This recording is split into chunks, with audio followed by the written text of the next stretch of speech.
boy, oh boy. Boy, ain't no way.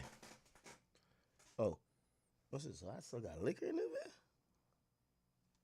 Vibing in the bit. Yo, chat, we back. Show day. It's showtime. I need that drop.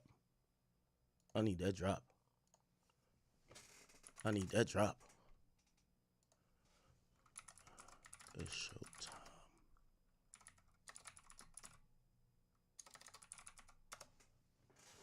It's showtime. Oh, I need just the drop. Yeah, Swiss will have some bangers still.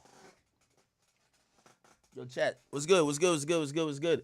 Today's show day, chat. I'm only streaming for a couple of hours, but we gonna get through some of this shit. I'm so sorry, I'm gonna have to leave y'all in the afternoon to go do the show, but we gonna get through at least the top of Cassie's testimony. Today's a day. I wish today was tomorrow, low key, that I could have nothing for the show day and be able to cover this Cassie shit all day. Anyway, wait, what am I looking for? Where my Red Bulls at? Yeah, I ain't got no coffee this morning. I'm gonna get coffee when I'm done streaming. Okay, yo, tell me why I got up listening to motherfucking Dej Loaf today, yo. And I realized Dej Loaf was on that Kanye shit, man. She said, I really hate niggas. I'm a Nazi. I remember Dej Loaf. Whatever happened to her? I don't know why I woke up listening to some Dej Loaf.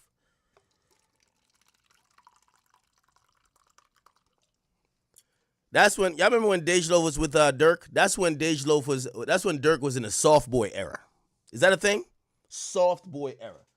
I'm going to take a little sip of alcohol. I ain't going to go too crazy, though. Where my bottle? I think it's upstairs. What the fuck? It's all good. All right, chat. Welcome. We are getting right into it. I believe everybody's in court. They're actually addressing Diddy's lawyers right now. The judge is addressing Diddy's lawyers, so we're going to get off to the races pretty quick. It appears that Diddy's lawyers, all 9 of them, worked all night, kind of like I did, till 3 o'clock to come up with a bunch of excerpts and exhibits, because what they're planning to do is to go at Cassie's head. They're trying to take her cranium off, okay? Now, apparently they dumped 400 exhibits that they plan to use. So remember I told y'all, Cassie gonna be on the stand. She might give labor on the stand. She might go into labor on the stand, right? We kind of came to the understanding last night. Yo, the most likely reason why she is the third witness in a case scheduled for 8 weeks. She testified and took the stand in day 2, or day 3, actually. Day 2, actually. She took the stand in day 2. The only thing that makes sense is that if they wait towards the end of the trial, she might go into labor. We're hearing that she's probably 8 months pregnant. She could go any day, right? And I'm guessing maybe any week. So they want to get her early, that everything could be finished with her, that she don't got to come back. Okay? Now, there is times that sometimes a witness do got to come back. But, you know, they at least want to get her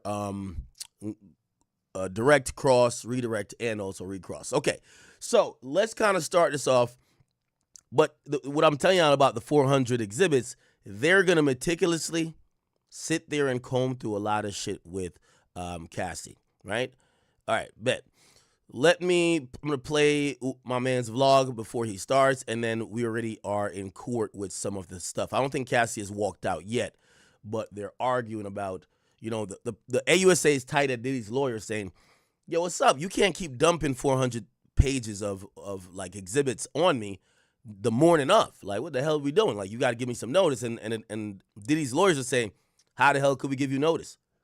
Y'all went yesterday with Cassie. We are preparing our defense. We stayed up overnight, came up with 400 things that we need her to respond to, and we gave it to y'all this morning.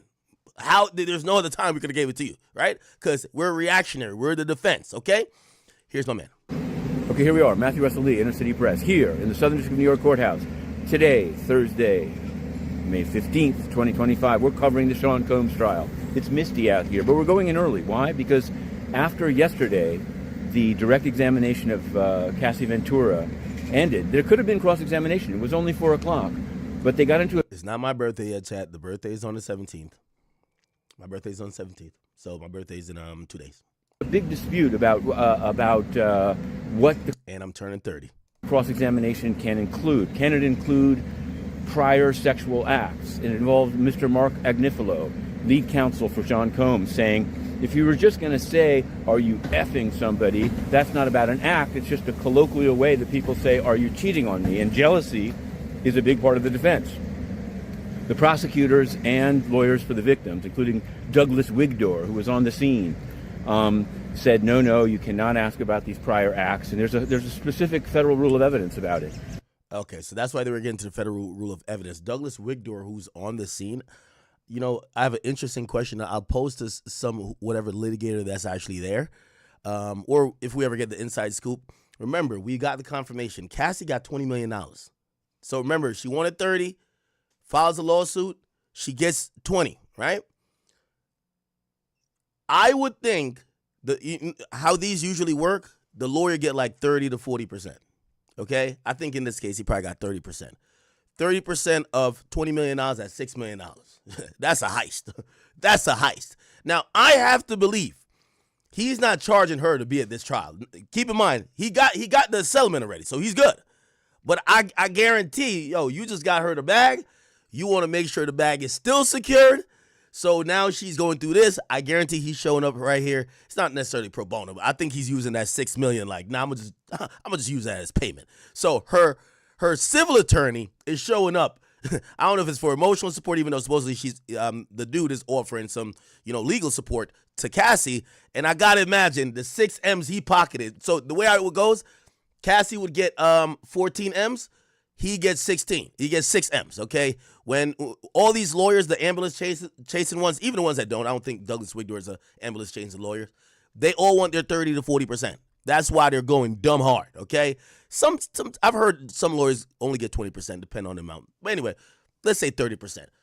$6 million, yeah, I'd probably show up too. Rain, sleet, or snow. I might be with Cassie in the goddamn delivery room for $6 million. Holy.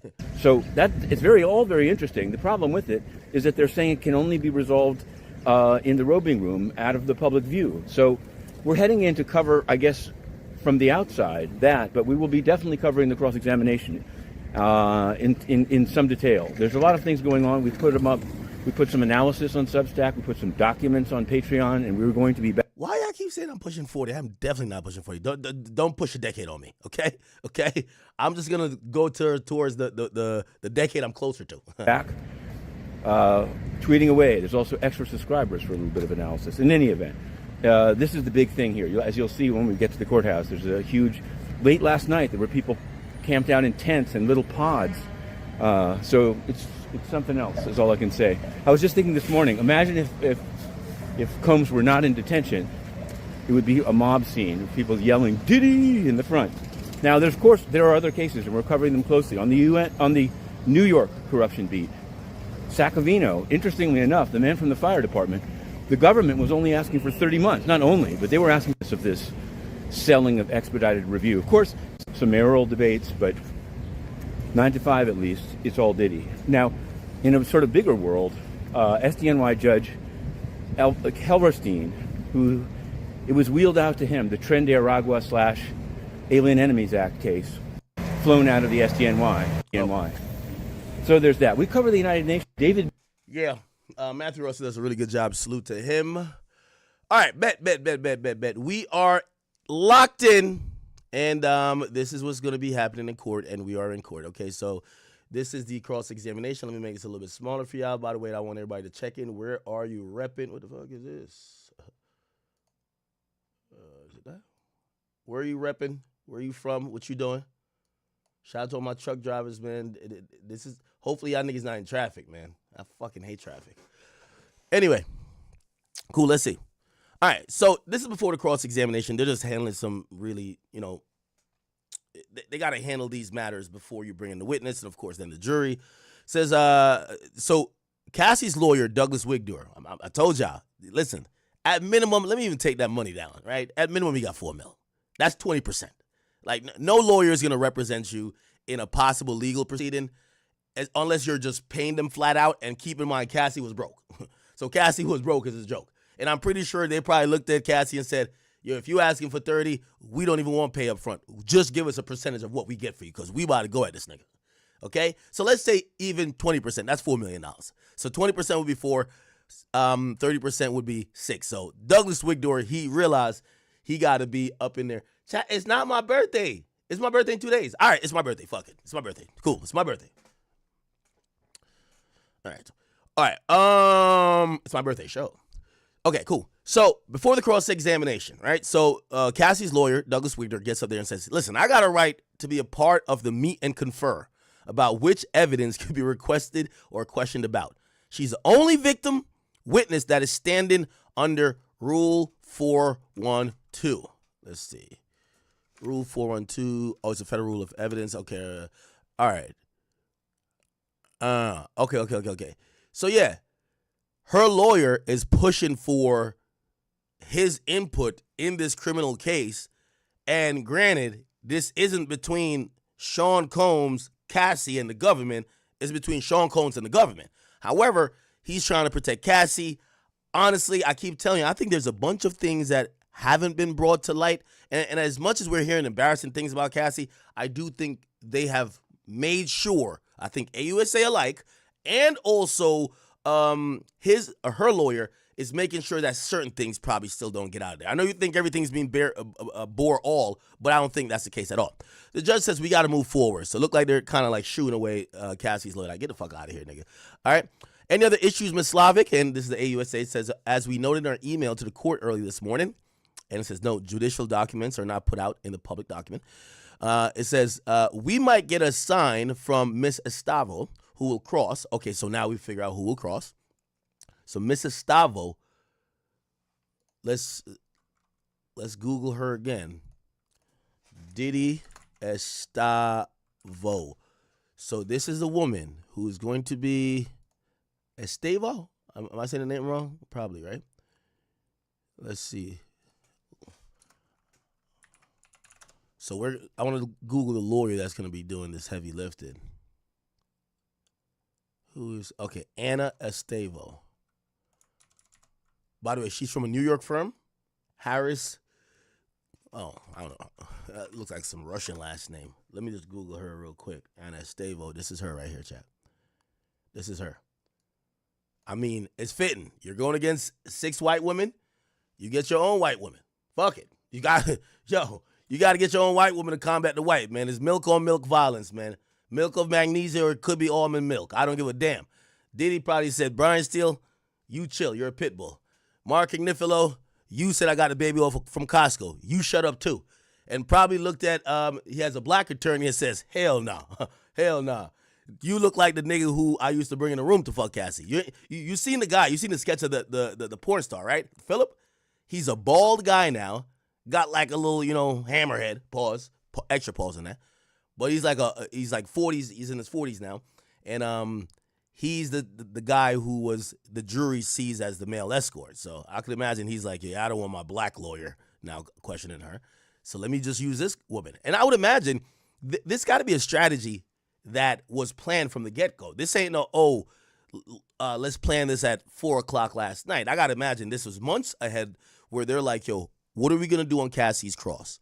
And they probably planned this out carefully. They probably did mock examinations. When you get to trials like this of this magnitude, right, especially ones where, I think this is the biggest moment in the trial, of course, unless Diddy takes the stand. If Diddy takes the stand, internet shut down. Facts. That would be one of the biggest moments ever, right, in at least, let's say, entertainment, television, court type of shit. But that remains to be seen. Right now, this is pretty much the biggest moment in this case. So I would imagine they hired her just for this, right? And it looks like this team of litigators, everybody has a role. We're seeing everybody jump in. Xavier was objecting, and he was the main one who was going over was it Flora? I think it was Flores. It was Flores, but it might have been Philip, which was a sex worker. That was his part. Then he got out of there. We saw Brian Steele handled Flores, actually. So we had Xavier who did Philip. So the second witness, which is Julian Phillip or whatever his name is, not Julian Phillip, I'm sorry. Daniel Phillip. That's the sex worker. They used to call him Jules. Xavier Donaldson handled that. Brian Steele handled the first guy. And then we keep hearing either objections or potential appellate issues get brought up by Alexandra Shapira. I'm not going to lie. His team, everybody has a role. It's not just 9 lawyers all trying to do the same thing.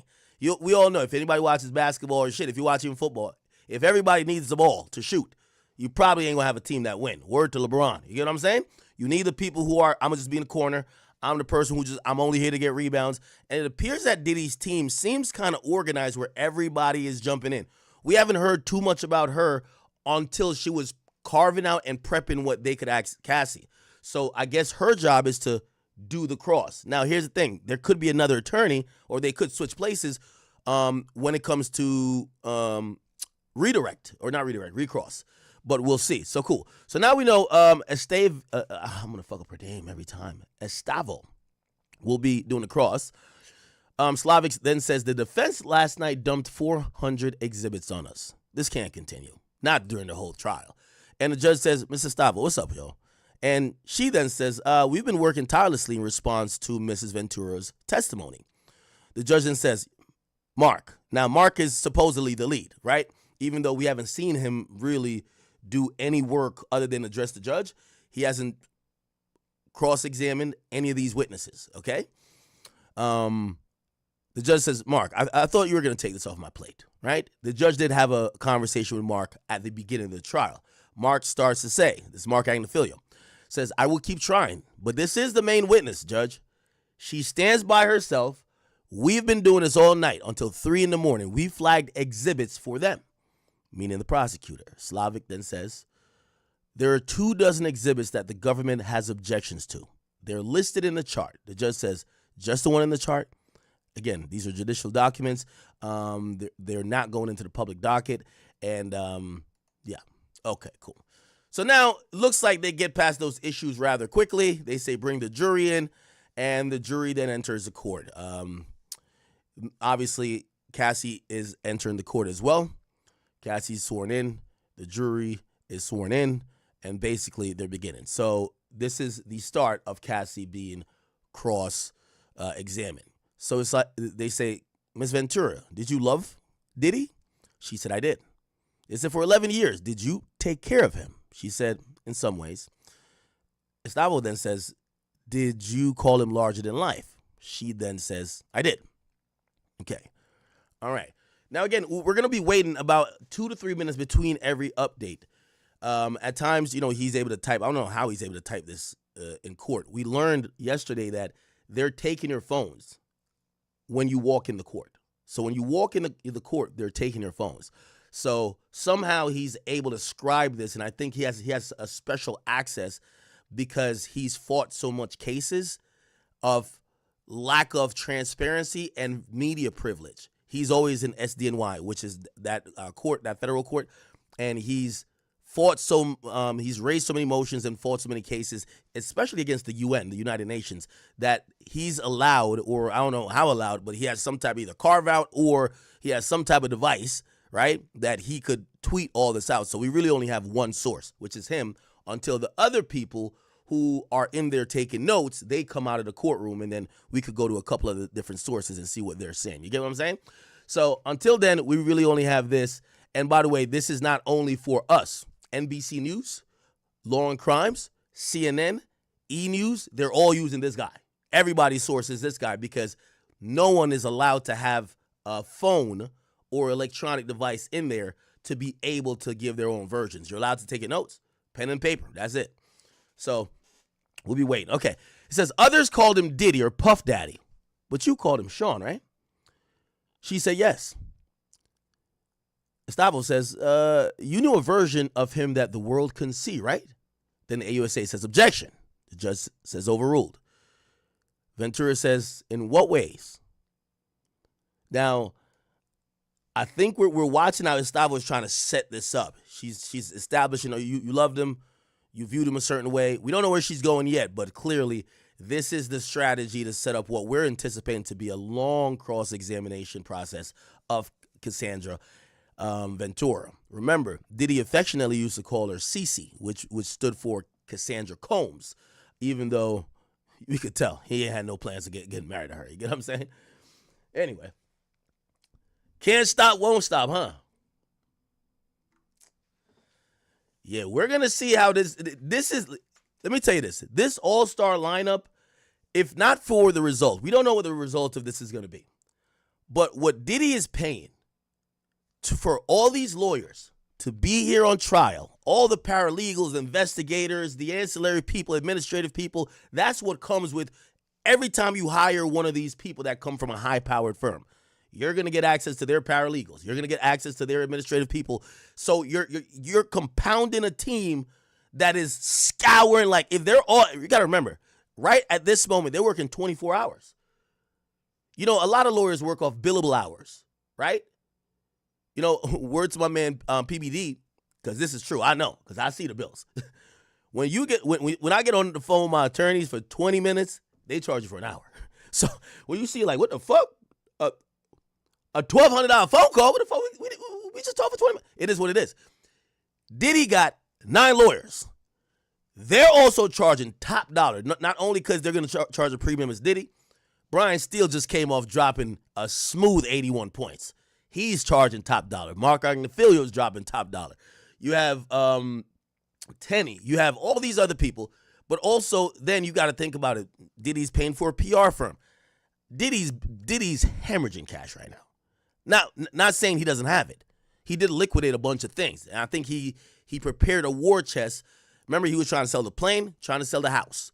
He also got a new mortgage. He refinanced, so he took some equity out to get liquid that he could start paying some bills because he knew there ain't no more Ciroc or there's no more Diageo deal.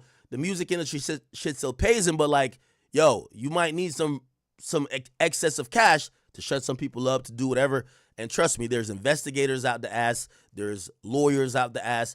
I would imagine this trial is probably costing him, gotta be I gotta imagine $100K a day. This is gonna be this is gonna be really one of those. If you ask me, this is just. I know I paid to. I have good lawyers. They're like top tier. But these are not only top tier, they're celebrity lawyers. They're what you call super lawyers. So then you got to put that rate, put it plus another rate. Yes, I'm pocket watching how much Diddy spending. Yes, it's a lot. So anyway, and what I was saying is that they're working through the clock. They're working 24 hours, right? They're telling you we work till 3 a.m. Estavo says, you kept coming back to him for 11 years, didn't you? Cassie says, I wouldn't say coming back. That's going to be interesting, chat. Was she voluntarily returning, or was Diddy forcing her to come back? That's going to be important. Estavo says, you believed he loved you too, didn't you? Ventura says, yes, I did believe he loved me too. Estavo then says, so when he cheated on you, did it hurt? Ventura says, not every time. Interesting answer. Not every time. Chat, you get where they're kind of going with this? They're kind of going with, I feel like the trajectory right now is, Cassie, stop the fucking bullshitting. You know you voluntarily kept coming back to this shit. You had many chances to leave. You had many chances to get out. You even admitted you dated other people. You could have ran away. You could have went to the police. You could have did all these things. This whole idea that you were scared of him, or you were scared that he might do something to you in Kid Cudi, so you went back to him. That don't make no goddamn sense. You was loving that lifestyle, wasn't you? Keep it 100. That's what they're trying to get to. Now, you got to let the woman do it. Can't let a pit bull like YSL Steel handle that, right? Cool. Here we go. Estavo says, bring up this defense. Exhibit, and they're bringing up an exhibit now. The AUSA says, objection, which we're going to hear a lot. Because remember, you have to enter some of these things in evidence, and they're not in evidence. And remember, there's 400 new exhibits that supposedly the defense wanted to do. The judge says that's true. That's not in evidence. So because it's not in evidence, they could have her refer to it, but they can't put it up on the screen for the jury to see. It says, Miss Ventura, just read it to yourself. Why did you send this message? She says to let him know I was going to dinner. Okay? All right. We're going to see, Chad.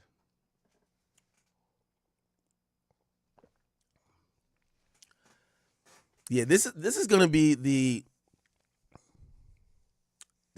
teetering point today, and I'm so sad I'm gonna have to miss the second half of the day, but this is gonna be the teetering point for this case, because if they start to break Cassie, and they basically turn her statement yesterday or her testimony yesterday, which came across as I was hopeless, helpless, and I was down bad. I didn't know how to get out. I didn't know I was being controlled. And this guy made it feel like I was pursuing his love, but all the while, he was just controlling me and he was just sex trafficking me, right? She did a good job yesterday of kind of putting that out there. She ended it with a drop mic moment. It's the pain I felt. That's why, and it was supposed to preemptively, respond to, because there's going to be a section where they say, yo, why the hell did you wait 5 years to bring up a book and ask for $30 million? Why did you wait 5 years? If you were that hurt, this and third, keep it 100. You were broke. And she wants to say, no, I tried to kill myself during the 5 years. I was hurt. This shit fucked up my life. I didn't want to live. And when I couldn't figure out any other avenue to deal with it, that's when I brought up the book.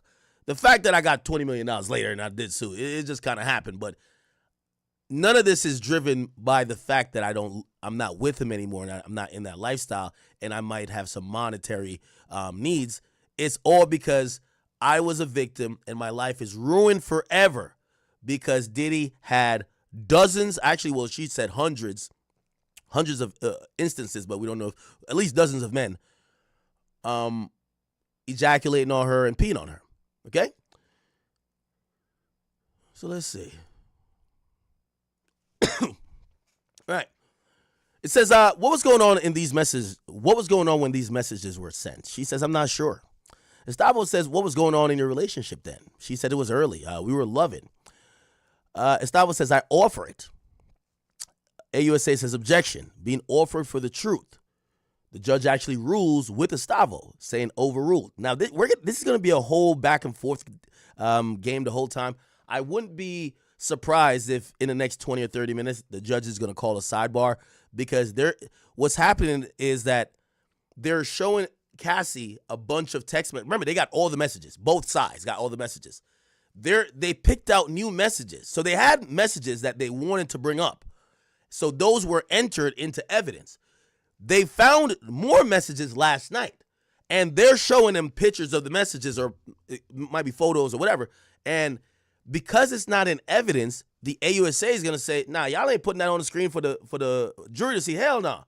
And the judge agrees. Okay, it's not in evidence, but there's a loop, there's a go around. You could show it to her, and if she doesn't repeat what's on there, right, you could have a conversation about what she has seen. You get what I'm saying? So it's a roundabout way, and this is where the AUSA is kind of pushing back on this. Estavo is kind of trying to get her way, and the judge is going to either have to overrule or sustain it every single time. So now it's a real back and forth game. It's like tennis at this point. So we're going to see how this gets played, right? Now, also, you got to remember, Cassie said it was early in the relationship. She did testify very early in the relationship. Things seemed like pretty perfect. It's a honeymoon phase, chat, right? It's a honeymoon phase. 7 years in, she had claimed that she voiced frustration to him like, yo, all we do is freak offs. You get what I'm saying? It's like, y'all ever get with a new chick, and for that first like week or month y'all together, y'all doing X, Y, Z, y'all all over the place, y'all outside. Man, you with this chick for 2 years, man. You're like, man, leave me alone. I'm playing the game. We ain't doing nothing for 3 weeks. That's just what it is. So it looks like they got into a routine, but at least up front, Diddy was probably whining and dining, showing her a good time. She was buying into this like, oh, this is going to be life forever. And 6 months into the relationship, or maybe a year, she gets introduced to this idea of freak-offs. They do a freak-off once. And I would imagine Diddy didn't say, let's do it again the next day. He probably chilled 2 months later, maybe knowing freaky-ass nigga Diddy. He probably waited like a good 2 weeks and then be like, all right, let's do it again. And then it probably got more and more frequent, and they stopped doing all of the other things that she probably was interested as, like, you remember she was a 22-year-old girl at that point. Now, her life was all revolving around the freak offs, and she tells him 7 years later, like, yo, bro, all we're doing is fucking. Like, what are we doing? Right? Now, this is where I'm going to ask you guys. Do you think this constitutes sex trafficking? Because what I think what Diddy was kind of doing was like what a lot of guys do to a certain extent. I'm not saying every guy does what Diddy does. As things became more mundane later in the relationship and all they're doing is freak offs, Diddy is starting to almost like let her know, don't worry, like, yo, you're Cassie Combs. Like, almost giving her that false hope. Like, nah, don't worry about that. We finna get married. Like, we gonna lock in. And that's the type of thing that I believe she was always having that hope that she was going to either have kids for Diddy. You know, we heard Roger Bond say that she would ask other people to be like, yo, could you try to bring it up to Sean about getting married to me or having a kid with me? Like, she wanted that. So Diddy realized how desperately she wanted that. And I guess maybe the thirst of her wanting a career also kind of started to dwindle because Diddy was killing that opportunity. Like, Diddy literally killed her career. It's pretty much facts. Now, you could make that argument and say, well, he gave her a career. That's probably. Did she have that Me and You song before Diddy? I think she did. She had it with Ron Leslie, ain't she? Anyway, let's see if we got another tweet.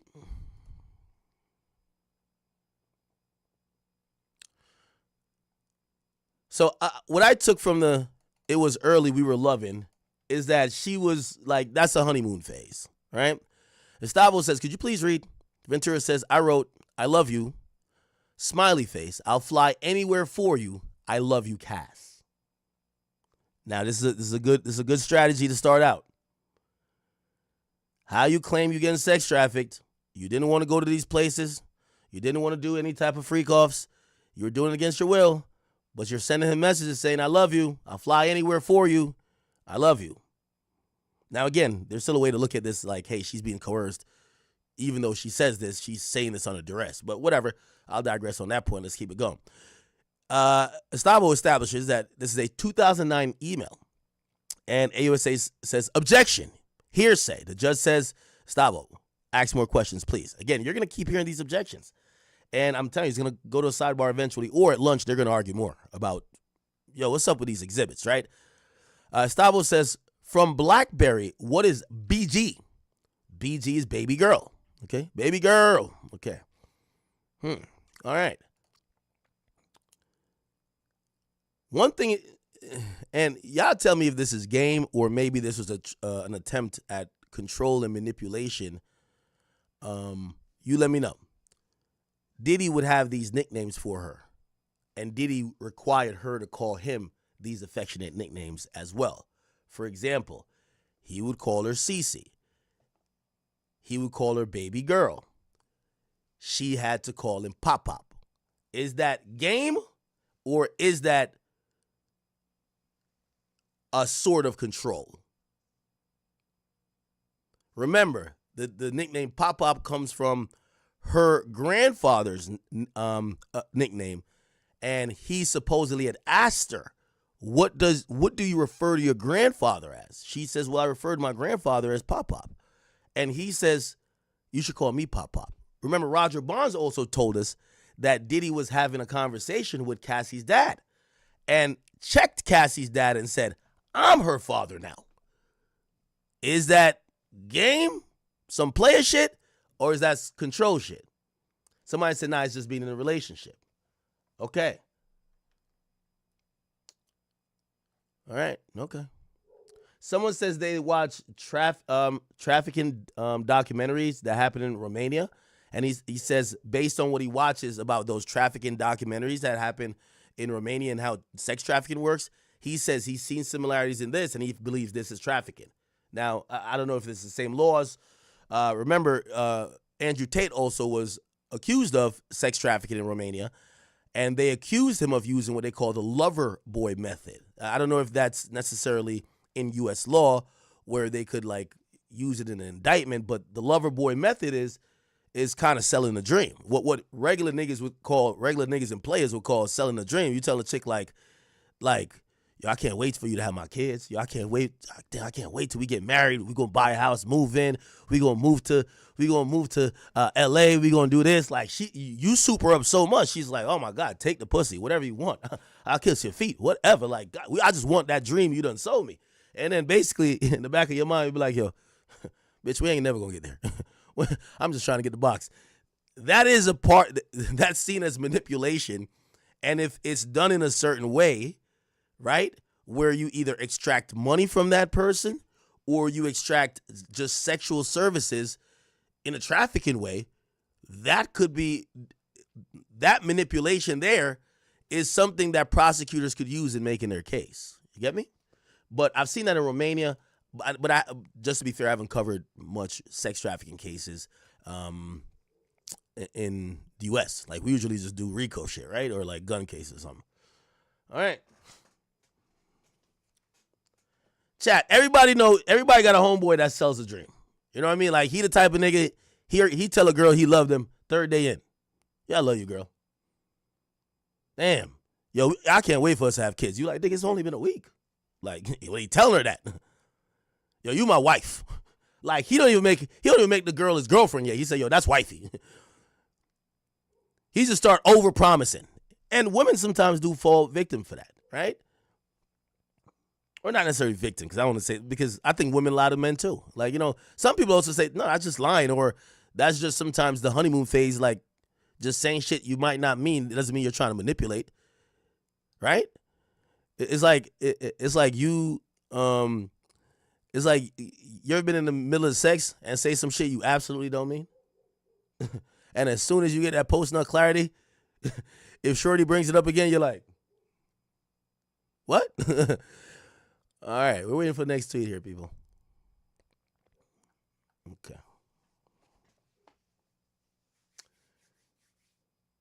Cassie already had a boyfriend who was a producer when she met Diddy. She wanted Diddy money, so she left her man. Now, that is going to be a very interesting point, chat.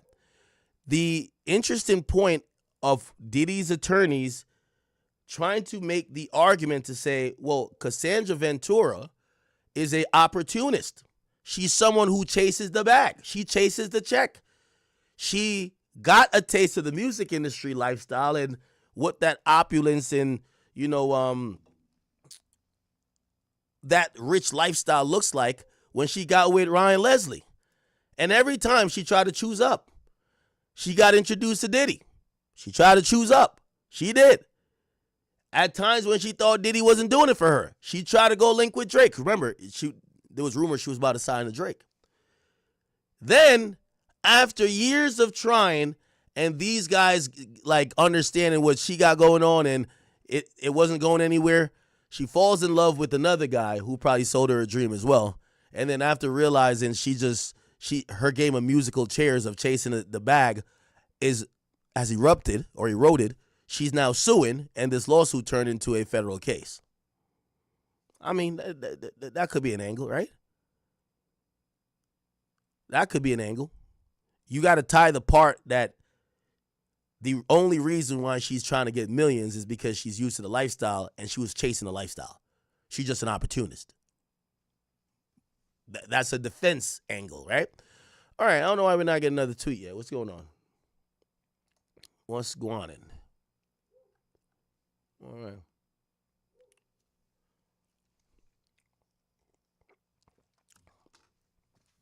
Somebody say, yeah, F this Me Too shit, man. Well, here's the thing, too. I think because once we hear there's a potential victim, we have to treat it with kid gloves, right? Like, I see a lot of these chicks, I see a lot of these chicks on, like, social media.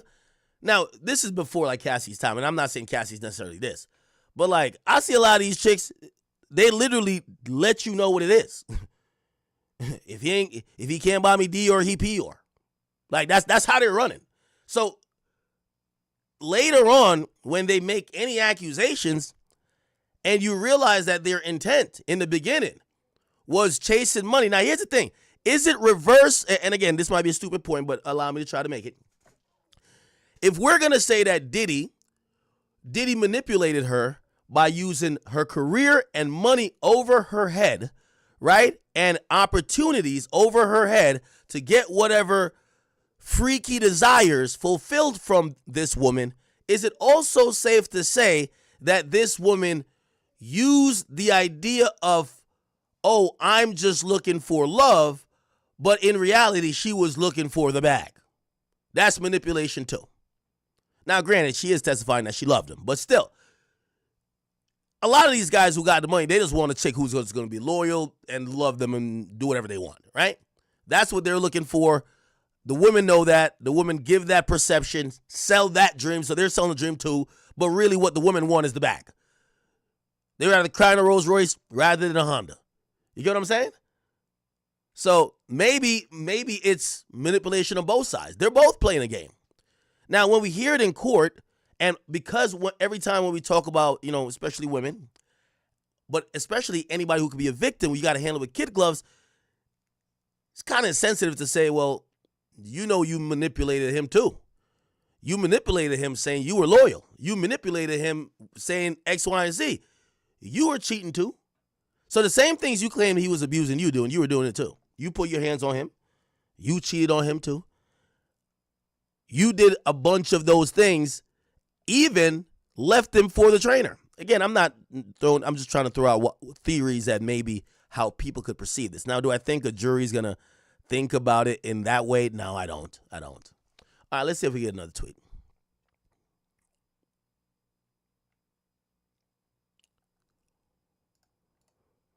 Huh.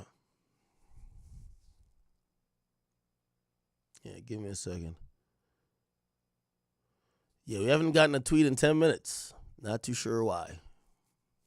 Okay, we just got one. Cool. Gustavo says, what did you write? Ventura says, are you hungry, Pop Pop? Is that weird to y'all?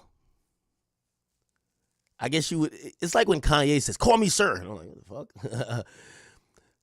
Ventura says, so Cassie says, you hungry, Pop Pop? That's the name for her grandfather, but she says that to Diddy. Gustavo says, and Mr. Combs wrote to you, we are so in love, we don't do anything else. Huh. How long has y'all been seeing each other?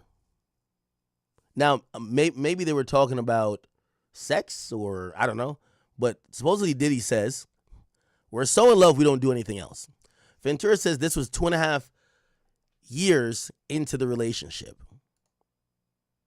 So it's kind of establishing this pattern that, primarily, all you and Diddy did was fuck. Like, I get this whole manipulation shit, but you admitted that the early stage of the relationship, it was loving. You admitted that this was supposedly the time that the quote-unquote abuse ain't start. And Diddy's telling you, and you're calling him Pop Pop, he's buttering you up, but he's even telling you then, because later on, she does complain about it.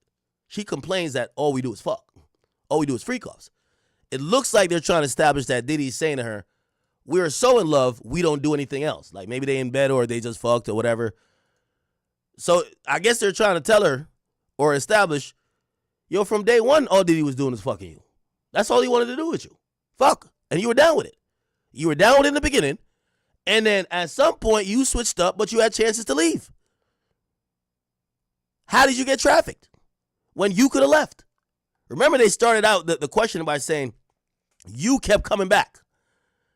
Then they said, okay, when was this in the relationship? It says early. We were loving. Okay, so y'all were loving. It wasn't abuse. Bet. But it's early. In 2009, you said, I'll fly anywhere for you. This is 2009. That's what she said. I'll fly anywhere for you. Cassie's saying they were loving then. So you said you would fly anywhere for him because you love him so much. He's telling you, damn, all we do is fuck. He's not complaining, but he's like, damn, we're so in love. That's kind of all we're doing. Like, you know what I mean? Like, we don't do anything else. I don't think, let me put that in context. He's basically saying, we just been fucking a lot, right? Because we're so in love, we don't really do anything else. And so how long y'all been seeing each other then? For 2.5 years. So I think they're trying to establish, like, there was no drastic shift from how Diddy first met her to what it ended up being. And Cassie had the opportunity to leave, but she ain't want to leave because of the lifestyle. She was chasing a check. She was chasing a bag. Again, for people who are just tuning in, I'm reading Cassandra's Ventura's cross-examination. We're about like 20 minutes in. Please note, if you hear me giving a scenario, I am playing devil's advocate to a certain extent, and also this is the defense time. So I'm trying to put some, meaning to what we're seeing in tweets. The tweets sometimes are dry. I'm trying to put some meaning to it, how the defense is trying to get it to play, all right? All right. Estavo says, please read this. And this is on 1364. I haven't talked to you at all. You don't even try. You rush me off the phone. I'm really hurt. I don't need your money. I need some attention. Estavo says, you wanted your special time with Mr. Combs. Ventura says yes. Okay. All right.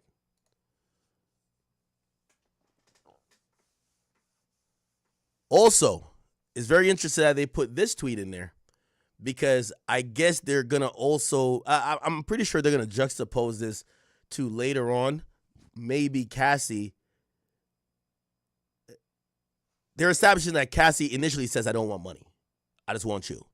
And maybe she changes that. They're not going to bring up after the relationship because the relationship is over. And clearly she wanted money then because she asked for $30 million. But maybe towards the end of it, she would ask for gifts in exchange for, all right, listen, I need a bag. Like, we're going to Miami. We're going to do the hotel thing again. All right, I need a bag. And that might be a thing where they're saying, no, that's her coping and basically damn near being a little sex worker. LSW, as 50 would say. Because if you ask me, I think this probably started out as loving. And even if she did want the bag, only an idiot, any chick who really want the bag, who gonna get the bag, don't tell you they want the bag. Like, they just get the bag. They get the bag by getting you, right? They realize you're the bag, they get the bag with you. The bad gold diggers tell you they want the bag. And then they usually get the small bag and get the fuck out of there, right? I could see a world where Cassie sees Diddy as this, not only the bag, but falls in love with him rather quickly. Diddy seems to be extreme with everything. Let's fucking go to Mykonos. Let's go to fucking Paris. We're staying in the best places. Like, she's seen a lifestyle that is above every other lifestyle in hip hop. She has security tail in her. She has assistants that she could order around. And this guy is the representative of that. She loves this guy. She wants him to value her like how she values him. However, over time, she realized he ain't going to be faithful. He got other hoes. And he's a super freaky ass nigga. And it probably erodes that love or whatever, and she turns it into damn near a transactional type of thing. Remember the Shannon Sharp shit? That girl wasn't asking Shannon Sharp for $25,000 a cheek when it just started. Is when it kind of erodes a bit, and she realized, oh, you're just gonna have other bitches. Oh, you're just gonna be disrespecting me. Oh, you're just gonna leak a video of you getting your dick sucked or you fucking on live. I bet. Well, buy me something, nigga. Now it's not about I just want your love. Whatever it is. Anyway, I might be reading too much into it and where this might go, but it is what it is. Okay, cool. All right, Chad. All right. So we are at. It's not 9:07. It's 10:07. I don't know why this is on Central Time. Okay.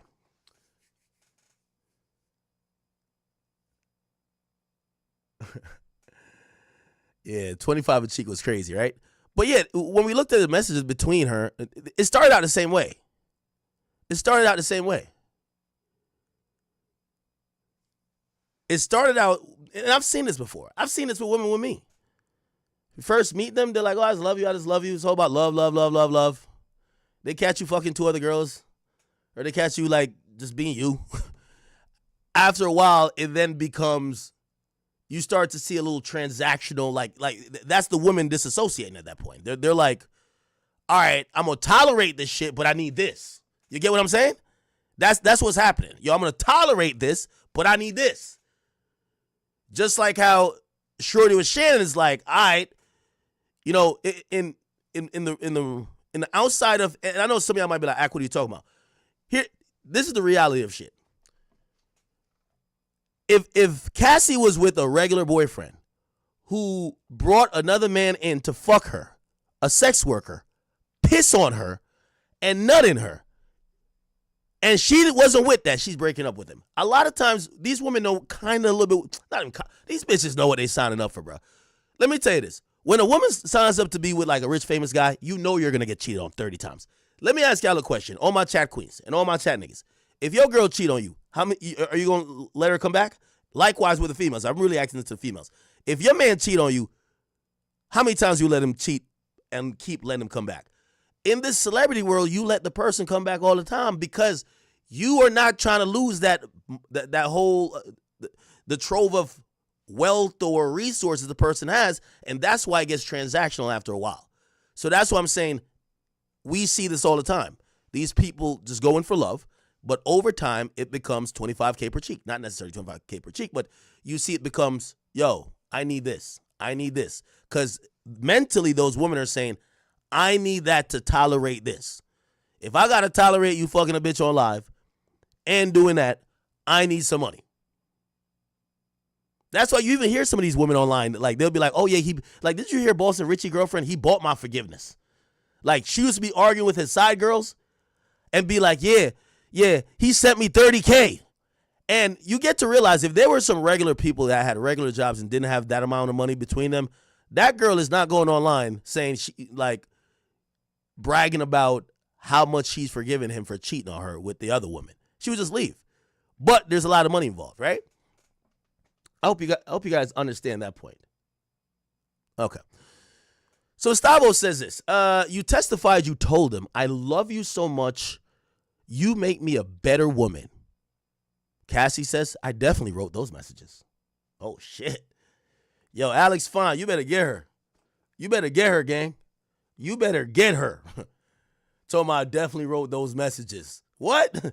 You definitely wrote, I love you so much, you make me a better woman. Yo, Alex, get her. That nigga Alex probably sitting there like Suge Knight, just cracking his knuckles like, yo, what the fuck? I would have dipped out of the courtroom after this. I definitely wrote those messages. Stavo says, you wrote, I can't wait until we have a baby of our own. You knew he has 6 children at that time, right? She says yes. What I tell you, chat, they're going to break it down. She's going to start crying in the worst way. Watch. They're going to break it down to her. Shorty, you just fell for the game. The nigga told you he was going to marry you, put a baby in you. You believed it. You were down for it. You wanted to do shit trying to get it. You could have left at any time. He wasn't lying. He did plan to have kids with you, but he realized you would cheat on him too. So he ain't want to have kids with you no more.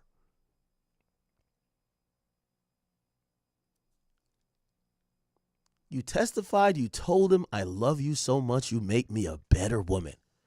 She said, I definitely wrote those messages. You wrote, I can't wait till we have a baby of our own. So you could tell early on, she is interested in this idea. And by the way, don't we see this a lot?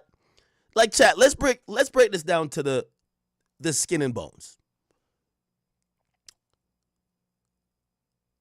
We're seeing a pattern here. Young pretty girl gets with super wealthy or rich celebrity. I hate to bring up the Shannon Sharp shit, but I have to. Okay? We hear this idea, and they're getting with men who already have families. Shannon Sharp has 2 grown-ass kids. I think even older than Shorty, I believe. But we all hear about these women who then yearn to have a family with those guys. The woman was telling Shannon, I want to have your big black baby. Ventura is saying, I can't wait till we have a baby.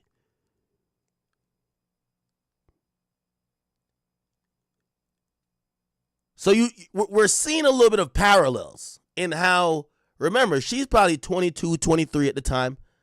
Man, Diddy's 40, 45, whatever he was at that time. And she knew he had 6 kids.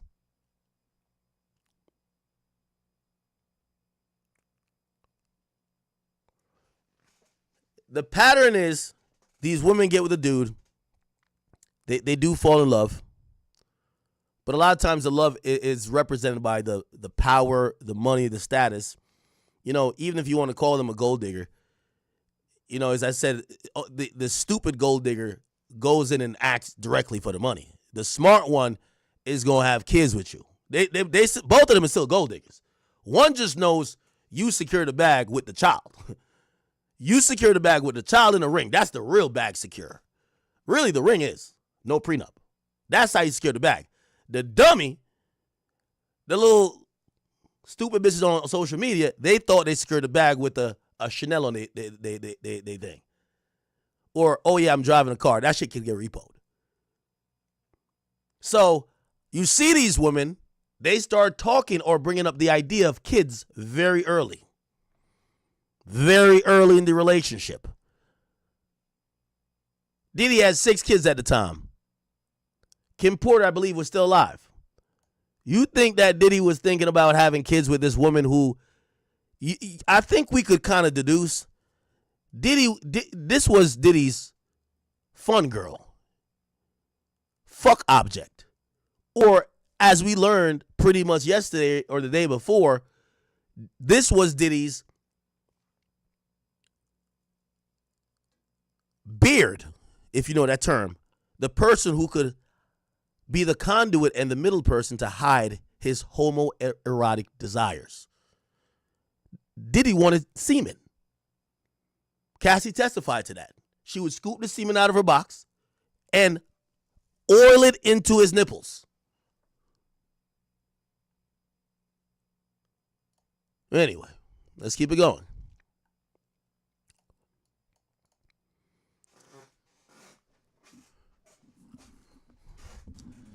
It's interesting watching this strategy. Anybody watch football? What's your favorite football team? You know, in the beginning of a football game, when you have a great quarterback or you have a great offensive coach, you usually see they'll try a run. They'll try 2 runs to set up the play action. 40-yard pass, post route. Okay, cool. They'll do a few slant passes to set up a misdirection run by like Saquon to the out of bounds, not through the offensive line. If y'all get what I'm saying. So I think what's happening here, and I think we're looking for direction. I think what Estavo is doing is she's setting up a few things. She's setting it up. She ain't hit it's not Hail Mary. She ain't hit the play action yet. But the Patriots, man, Patriots been down bad for a while. Yeah, setting up the baby oil play, right? I get it. So she's setting it up right now.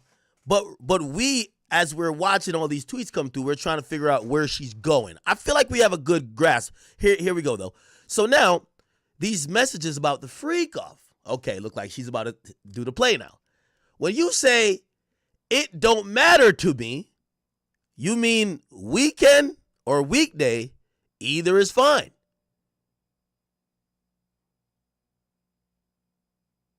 Oh, interesting. Ventura says that's what it says. So she's agreeing with the message. So it look like there's a message about the freak off where she says, you know, it doesn't matter to me, Sean. You mean weekend or weekday, either is fine. She says that's what it says. Estavo says, Mr. Combs says, maybe we can call Jules. Can you do it? She says yes. All right, chat. It's about to happen now. It's about to happen. They're about to lock in on her ass. So what they set up initially was Cassie even bringing up the idea of family, kids. Cassie saying and volunteering the idea of, Diddy, I want to be with you so much, I'll fly anywhere for you. Cassie, who seemingly is saying, hey, anytime, anywhere, any day, I'll be there. Just bring the baby oil. She was down for the freak off whenever. Wait, what? Says timeout. Where they're getting these texts from? Everyone's devices were seized, and there were subpoenas sent out to phone companies. They have all the text messages between them. Last night, so what happens is you enter text or you enter exhibits into evidence that you plan to bring up in court. Last night, after CASSIE got finished with her her direct, they got out of court at 5. Diddy's defense team stayed up till 3 a.m. and came up with 400 more exhibits. We don't know if they're all texts, but these ones are texts. They're using these texts to counteract what she said yesterday. That's their goal. That's their first goal. And then they're going to go into their original plan of breaking her down. So these exhibits and text messages we're talking about, we're saying where they're coming from, they've always been there. They pulled 400 more of them yesterday or last night or this morning, actually, at 3 a.m.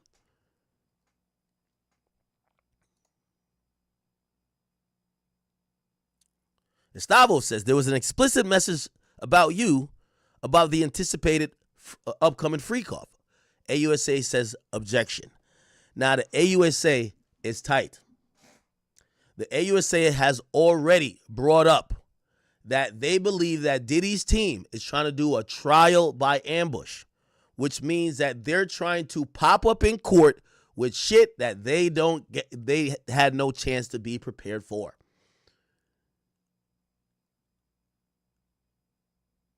Someone said this trial might be better reading it.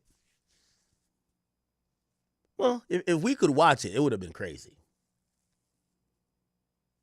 Watching it would be insane. Especially if we could look at the faces of a few people. The faces of Diddy family. The faces of Alex Fine. The face of Diddy himself, of course. The six pack of white milk. You know what I mean? The white women who are all sitting at the prosecution table. The 9 lawyers huddled around Diddy. And obviously they would never show this, but the jurors. The jurors are seeing sex tapes, pornographic images. Like, you have to imagine some of these things are going to be super graphic. Do you ever see the pictures that got leaked of CASSIE? There are rumors that some of these pictures and videos of CASSIE that Diddy was taking would be sometimes after a multi-day freak off. Now, I want to give you the image of this. At the end of the day, it's still flesh and blood and skin, bro. Apparently, her vajayjay would be looking like a gaping hole after multiple and several big dick escorts done ran in there, and they have done, I don't know if they were sticking shit in her, but Diddy would have her spread out and would take pictures of the damage done. It just looks like a gaping hole. For whatever reason, he was into that. If you're on the jury and you're seeing this shit, like, it looked like after the freak off, it looked like she about to give birth. Like, whoa. Like, I see London. I see France. What the fuck? Chat, the face of the jury looking at something. That's why they got privacy screens up. Because there's some really sick shit you could be experiencing in this case. Go back to some of the pictures that got leaked. There's one where she's just laying back with her feet wide open. Yeah, y'all could Google it on the side. But I heard there's much worse pictures because remember, there's videos too. There was videos of her being penetrated by a dude. And then there's pictures afterwards where you got to imagine Diddy done fucked her maybe 8-9 times. Remember, it's days long. She's off all type of drugs. Diddy would have these guys beat the pussy up into submission, tenderize that bitch. One after the other. She got a UTI. She is in pain.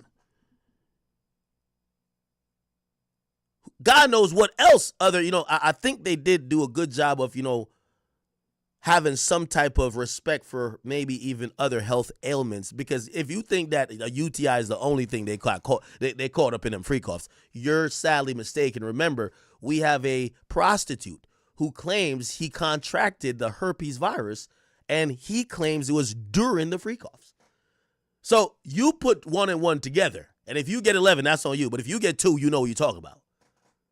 So Cassie was, in her opinion, was forced to perform no matter what was going on. UTI, yeast infection, breakouts, whatever the fuck may have been the situation. And Diddy would have nigga after nigga after nigga. And at times, they said Diddy would say, you know, they said, you can't send a boy to go do a man's job. They said Diddy would say, man, get out that pussy. It's my turn. It's my turn now on some Skip Bayless. It's my turn now. So he go fuck her for a bit. And then sometimes, apparently, he'd be on some extra freaky shit. He'd put a camera there and go watch it from the next room. You know what he was probably doing? He want to look at the man, not the woman. Come on now. But all of these things supposedly exist, and this is why when we talk about, someone says it's probably better reading it. Yeah, we get to do Sports Center shit here, right? Like when I'm here, I get to do Sports Center shit. But if we could watch it, especially if we could see the faces of those people, we ain't even got to see the sex tapes. If you see Cassie with a fucking football-size gaping hole after a 4-day-long, 24/7 freak-off just ended,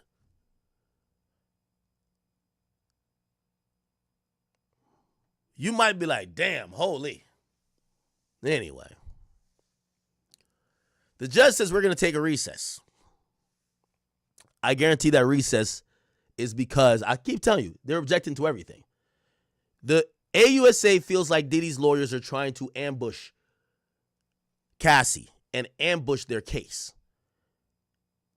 Diddy has 9 lawyers, access to all the paralegals, and they came prepared. They came with 400 new shit today that they got from added on from yesterday. You know what Diddy's lawyers are saying to the AUSA? It's not like we went out and got this independently. You gave us this in discovery.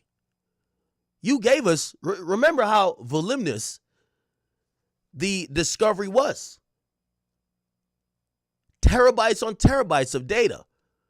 From security footage to not only that, but also gigabytes and gigabytes of just text messages. So there's a lot of text messages that won't get used. But now what they're going to do is they're going to go back and be like, oh, she did say this on a stand yesterday. Let's go find a message that correlates and it actually goes against what she just said. We're going to ask her about that. So they're going to come in every day. And I think the judges said, hey, listen, could you not show up every morning with like a bunch of new shit? They're telling the judge, how can we not? We're on defense. We're reacting to what was said yesterday. It's not like we're bringing some new shit that is just going to be us making our case. We're reacting to this witness and what they said. Now, granted, they shouldn't do it again for tomorrow, because tomorrow, whatever you had going into today, you should have for whatever the rest of the time she's on the stand. If they do it for tomorrow, the judge is going to scold them, I think. So they're taking a break. They're taking a break here, people.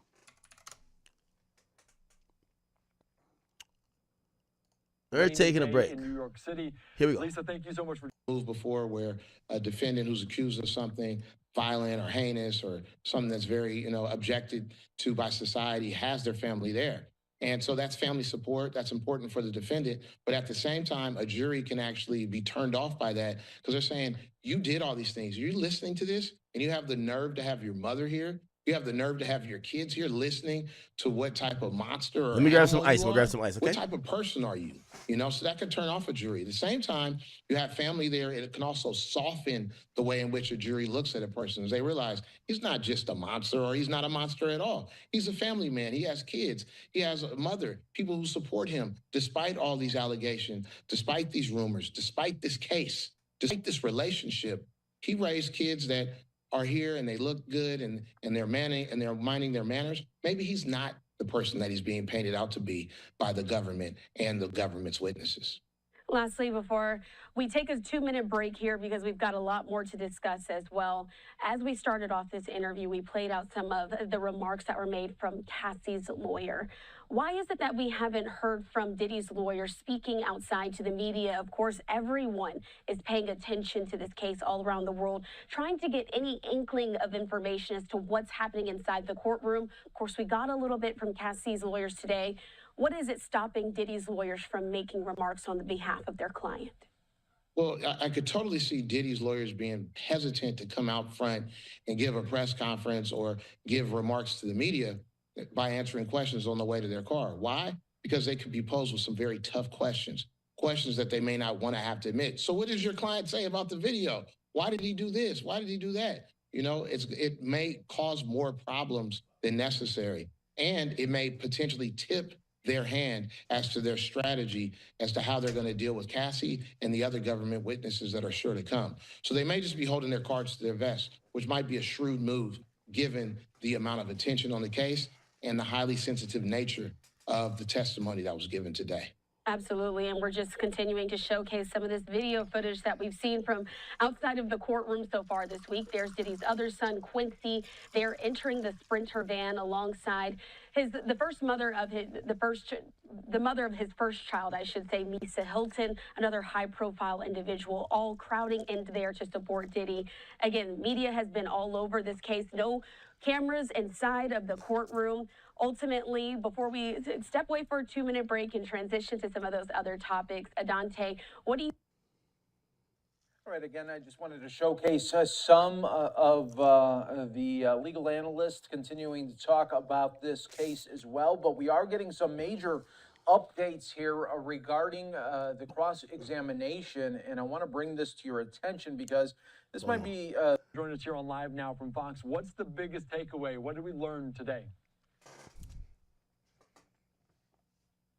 Can't hear. Testimony that was given by Cassie Ventura. I was in the courtroom here on the 26th floor in the building you see right behind me, federal court here in Lower Manhattan, and all the tension was building all day long, hour by hour since early this morning. She's describing the freak-offs, hundreds of freak-offs that she says she had during the course of her relationship with Sean Diddy Combs. They were happening almost weekly, lasting 1 to 4 days. They were taking drugs, and she said she developed an opiate addiction because she had to take downers in order to just numb herself afterwards. She was in physical pain. She had physical ailments like UTIs, but was still forced to, in her words, participate in these freak-offs. And then as her dissatisfaction grew with the freak-offs, and she was seeing very clearly that there was no way she was going to have anything resembling... This is about yesterday. A normal, healthy family-type relationship with Sean Diddy Combs, she started to try to get away from him and to build her own life independently. And then, Andy, she described how he threatened her with exposure of these very, very graphic videos that he had made of these freak-offs if she decided to try to leave him or to try to get away from him. And then there were also many beatings, frequent beatings. They showed in court today the graphic photos of the beatings, you know, the injuries that she sustained from those beatings. And then towards the end of the day, she even said that when she left Combs in 2018, she went to have dinner with him. Afterwards, they went back to her house to kind of finish things off, as she said, she says he allegedly raped her in her living room in her California home. So people, when one of the jurors first went, it was just one thing after another, just one devastating emotional blow. And one juror, when they first saw those images of these freak-offs, which were not made public, which are under seal in the court record, so we can't even request them, was so graphic she clutched her chest like this, like sighing like that. And then, you know, all of this is happening. Combs on one side, his supporters, his family on one side, her husband, her mother, and other family members for her on the other side. And she broke down when she described this sexual assault and said that this burden of everything she'd been through and all of these, you know, all of the inner conflict she went through, like, I love him, but I can't stay in this relationship. I can't change it. I can't make it better. I have to get away. And that even in 2023, when she was now married to Alex Fine, who was in the courtroom. By the way, you know what I think is going to be brought up? I think they're going to be... this is just me I think they're going to try to picture it as Cassie did come in with love. Over time, she started taking advantage of the situation with Sean. She became more demanding, money hungry. And when she got to, like, because you notice in Cassie's testimony, we heard about all this stuff, pretty much a life of extravagance. We never hear about Diddy giving her no money, right? I think Diddy gave her some bread. And I think when she left Diddy, she had some bread. Not, sometimes she probably thought the money was going to last. But if I'm Diddy's lawyer and Diddy used to give her money, I'm going to paint her out to be the person that, Shorty was here trying to siphon off money from Diddy. She knew what it was. She was having a good time. They both were having a good time. He didn't mind giving her money. She manipulated him, though. When she got enough money, she got with the trainer. And then years later, after the money ran out, she came back for more.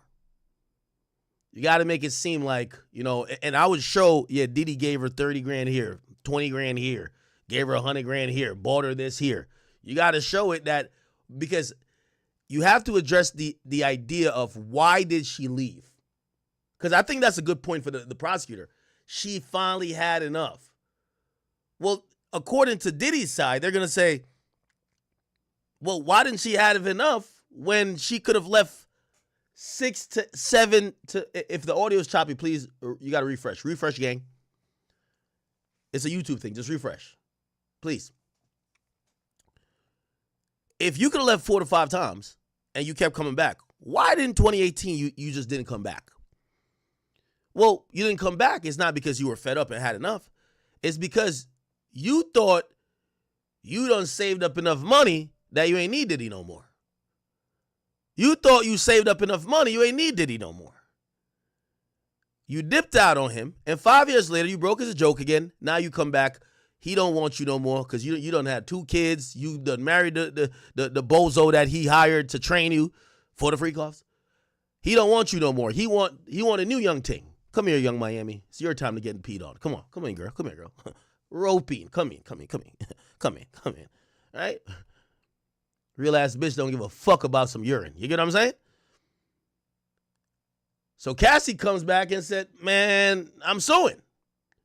I think that's a way for Diddy's lawyers to kind of set this up. You can't have a dude set it up like that. You got to have a Estevo, which is a woman, a white woman. For her husband. Or it sounds like that's like Spanish or Portuguese. I don't know. Who's been very protective and supportive of her. They had already had 2 kids by 2023. She said that she turned to him one night. She just felt so burdened by everything that she basically said to him, listen, you can raise these kids on your own. You don't need me. I'm worthless. And then she tried to leave the house to go do self-harm, as she put it. And he stopped her and basically saved her life at that point. And then the final piece of bombshell testimony came when she revealed that she received $20 million to settle that civil suit that started this whole thing in November of 2023, Andy. So a tremendous amount there, and it was just getting more emotional and more intense throughout the day, as you can imagine, Andy. I can only imagine what you were witnessing there inside the courtroom. And of course, as we noted, you noted that the jury, some of the lawyers, the judge can see some of these images of these freak-offs, the videos, the photos. You mentioned the Cassie's reaction. Diddy also apparently looked at some of these images in a binder. Did you witness that moment? I didn't witness him looking at them. I saw the binder when the prosecution handed the binder to the judge in order to work out this deal, because the thing they did not want to have happen is to show these videos and have them get out publicly and embarrass people and cause further trauma, because she is very clearly trying to heal. She went through all kinds of therapy for trauma and for sexual abuse, for all of these things. And wait, Randy, we got to readjust here. We're getting pounded with the rain. But she went through all kinds of therapy. This was yesterday, after man. It's not raining today. to It's try just misty. and get through. I think really. Okay. This is Douglas Wigdor. This is Cassie's lawyer. So I think this is from earlier today. Him walking in the court. Here we go. We see lawyers leaving the courtroom. Oh, that was yesterday when he was leaving. Never mind. Let's listen in here on Live Now from Fox to what's going on there. in the coming weeks, but I'm not going to give a date, but as you can see in court, she's very pregnant. She's about to give birth, but she's holding up strong. I mean, having to recount what happened during those 10 years and beyond, and talking about her contemplation of suicide, really just very powerful. What do you think really is the part that got to her? It seemed like she really talked about their love. She really started to break down about how he just wasn't giving her what she needed, and she really felt that they were in love. I think really just she was numb from the drugs that she was taking and everything that she had gone through, and she realized that she had to tell the truth. And she told the truth in November 2023 when she filed her civil complaint. She revealed that she settled that case for $20 million. Were you surprised that she said that? No, that's a fact. And now she's here in court to tell her truth here. So great, as I said, I've said before, we have great faith in the system. We're going to let the jury decide, obviously, Mr. Combs' faith, but today was just a powerful day. Thank you. Thank you very much. Thank you. All right, you're just listening in there, calling as you were on the ground. You were witnessing inside. Okay. Just looking cross-examination. All right, cool. So we're still waiting on some. Are they back? Give me a second. They took a recess. They should be back in a second. Look like they still haven't returned yet. I believe this recess was called due to the amount of objections. It's been 5 or 6 objections in like half an hour, but really in consecutive basis since they've started talking about these exhibits, which happen to be text messages that were pulled by Diddy's defense team, and they want to establish this idea. And if we could go back up again, the idea that they're establishing is that, Cassie was very into and willing for all of these ideas in the relationship. Now, granted, they did make a note that this was early on. She said we were in love. And maybe they're going to use that to be the thing to say, okay, so you're saying that you were not being sex trafficked because you were loving him, but as soon as y'all start cheating on each other and the love starts to subside, now you feel you're being sex trafficked, even though you could have left at any time. Maybe that's the angle they're going with, but they definitely they were trying to establish a few things. Let me get to posting. I wanted to post something real quick. Give me 1 second. I had no idea about this, by the way. Apparently Diddy must have bought her a chain that said Pop Pop, and she used to wear it. I had no idea. By the way, I think this is when she also has a shaved head. I think this is when she has a shaved head, y'all. Here we go. I'm posting it to the... By the way, the page that I posted to, this is the page. I only post stuff that we should look at on stream. It's not really a blog page at all. Here we go. So, this is Cassie with the shaved head. And if you notice the chain right here, it says Pop Pop. So, looked like they were taking that pretty, I wonder how her grandfather felt. I don't know if her grandfather passed or anything, but I wonder how he felt. Clearly, the father felt away, maybe. If the boyfriend of your daughter calls you up or you're on the phone with him and he says, nigga, fuck you, nigga, I'm her father now. Like, that's crazy. Anyway, we're waiting on some more tweets here. They are on break. But it was established, it appears, or they tried to establish that it's a Miss Ventura. Did you love Mr. Combs? She said, I did. She said, for 11 years, did you take care of him? She said, in some ways. Did you call him larger than life? She said, I did. Others called him Diddy or Puff, but you called him Sean, right? She said, yes. Estavo says, you knew a version of him the world couldn't see. She said there was an objection. It was overruled. It said, in what ways? Estavo then says, you kept coming back to him, right? For 11 years? Ventura said, well, I wouldn't say coming back. Estavo says, you believe he loved you too, right? She said, I did believe he loved me too.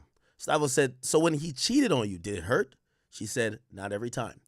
Stavo then says, bring up this defense exhibit. By the way, they objected to it because it wasn't in evidence. The judge said, that's true, it's not in evidence. And then they did the runaround or the loop around. They said, all right, cool. We're just going to show it to her. Just read it to yourself. Why did you send this message? There was an objection there because they could have objected. Because usually you would ask the person, do you recognize these messages? Did you send them first? But they kind of assumed it in the question. Ventura answered anyway. She said to let him know I was going to dinner. Stavo then says, what was going on when these messages were sent? Ventura says, I don't know. Stavo then says, what was going on in your relationship then? Ventura says, it was early. We were loving. Stavo says, I offer it. AUSA objects. It says it's being offered for the truth. This was overruled, so it was ruled in Diddy's favor. Stavo then says, hey, listen, I think it's Estevao? Like, I'm fucking up her name. I'm just going to call her Stavo. Like, you just know who I'm talking about. Ventura said, I wrote, I love you, smiley face. I'll fly anywhere for you. I love you, Cass. Okay? Estavo says, this is a 2009 email, right? The AUSA says, objection. It's another objection, hearsay. It says, Mr. Stavo, could you ask more questions, please? Or ask in a different way or whatever. Stavo says, from BlackBerry, what is BG? It says, baby girl. It says, well, what did you write? You hungry, pop-pop? So it's kind of showing that these were like really loving terms, and it was a loving environment. And says, Estavo says, and Mr. Combs wrote to you, we're so in love we don't do anything else. How long has y'all been seeing each other? She said like 2.5 years. Stavo then says, please read this. This is 1364. Ventura says, I haven't talked to you at all. You don't even try. You rushed me off the phone. I'm really hurt. I don't need your money. I need some attention. Estavo says, you want to spend special time with Mr. Combs. Now, I think this is going to be important right here. It seems that 2.5 years into the relationship was starting to also change. She was desperate to, not only you're going to hear her talk about wanting to have kids with him, she was desperate to try to get more of his time. So I think this might lead into the freak-offs and say, hey, listen, didn't you, out of your own sound mind and you wanting to do something extra? Because remember, she also admitted on the stand, right? So this is why I think they're piggybacking off of that. She admitted on the stand, on direct, she said, I did the freak-offs with him because I felt I had to. I felt if I didn't do it, he would do it with another girl. What they're also driving home here is that she was so desperate for attention, she probably would have done things that she may later say she didn't want to do. But did she do it because he forced her to do it? No. She did it because she wanted more access to him. She wanted to have some one-on-one time with him. By the way, she also testified on direct that she would get to have one-on-one time with him at times after the freak-offs. So it looked like that was her. It's very clear that Diddy wasn't hanging out with her, just hanging with her. Like, when he was hanging with her, he was fucking. Like, even if you see videos of them, this was before the fucking or after the fucking, right? It looked like she wanted more of his time. And one way to get more of his time, she knows he's a freaky ass nigga. She's like, I'll get down with whatever the freak shit you're doing that we could spend more time. Because you got to imagine, he's probably saying, Sandra, yo, I got to go, like, I'm about to go do something else. She kind of knows, like, oh, he about to go fuck another bitch. I'm not going to be around. I want to be around him. So the defense is trying to say she put herself in that position or basically volunteered for these things because she sought his attention. He never forced her. I think that's a good defense. I ain't force you. If put it like this, I don't know. I'm making up something crazy. I know I don't. The only thing I do is drink. Say a chick likes me, right? She really likes me. She wants to spend time with me. I'm a coke addict.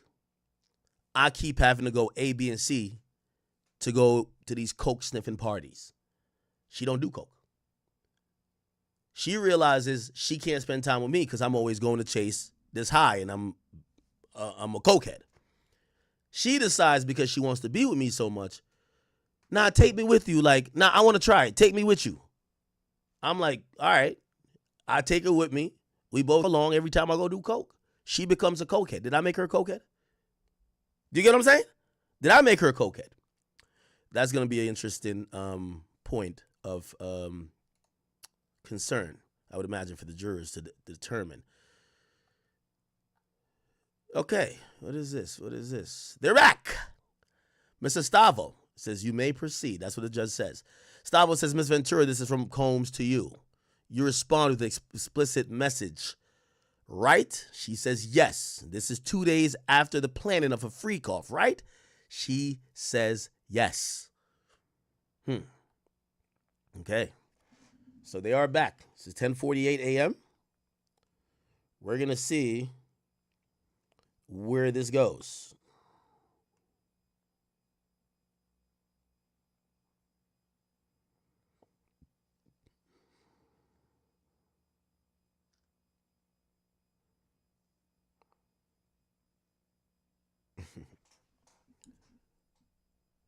Somebody said, you think that's a good defense? Well, I think that's what they're carving out. I think they're going to carve out many different defenses, but that seems to be one that's kind of now becoming a little bit clearer. Hey, you put yourself in these positions. He never forced you. Yes, Diddy's a freaky ass nigga. You wanted him so bad, you wanted to engage in these freaky ass behavior because you wanted to be with him. You wanted more time from him. Again, this is going to be very important. Looked like he was either preoccupied by doing the freak offs without her, right? Look what it says. Look what it says.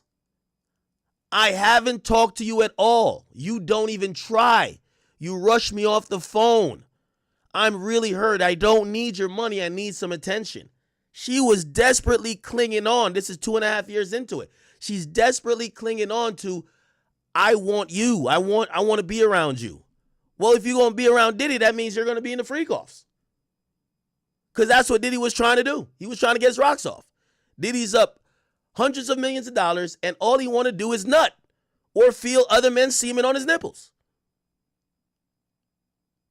Then it says, you testified, you told him, I love you so much, you make me a better woman. She says, I definitely wrote those messages. Stavo then says, you wrote, I can't wait till we have a baby of our own. You knew we had 6 kids, right? She did. They're kind of painting that picture like, yo, Cassie, you knew what it is, man. Let's see, we got some more. So after she sends him an explicit message, it says extremely explicit. So we don't know what it is. By the way, the objection by the prosecutor was for that message not to get described. So maybe they showed it with the privacy screen to the jury and maybe, whatever, but it's not being described in the gallery or described even on the record, even though I think if it's going to be a picture that's in evidence. By the way, the judges agreed all pornographic images that are in evidence are going to be under seal. They're going to be put under seal. So the only way for you to see them at this time is going to be in court, but they've kind of even barred the people that are not the jurors to see them. I think there's some conversations about certain videos, though, that they want to be played to at least the press. And not necessarily to the press, but they feel everybody should be able to see, not just the jurors and AUSAs and defense. Okay. So Stavo says, how did you reply? Estavo says, he said, I want to see. How did you reply? So I guess she says some freaky shit to him. He says, I want to see. So they're asking, so she initiates some freaky shit. He says, I want to see. He said, how did you reply? Ventura says, I can't wait either. Estavo says, you wrote, I feel like I want to fuck, right? She says, that's what it says. Now, I'm going to be honest with you. That response there, and we've heard her say this twice now. Keep in mind, her responses when it says something about love, she says, I definitely wrote those messages. They start saying things about, so you say you were down for the freak off weekend, weekday, Monday, Tuesday, Wednesday, Thursday. You were down for it anytime. She doesn't say, yeah, I definitely sent that. You know what she says? That's what it says. I think the jury's going to take note of that. this is going against what she has testified yesterday. So even in her demeanor or her words describing or affirming that she said these things, that's what it says.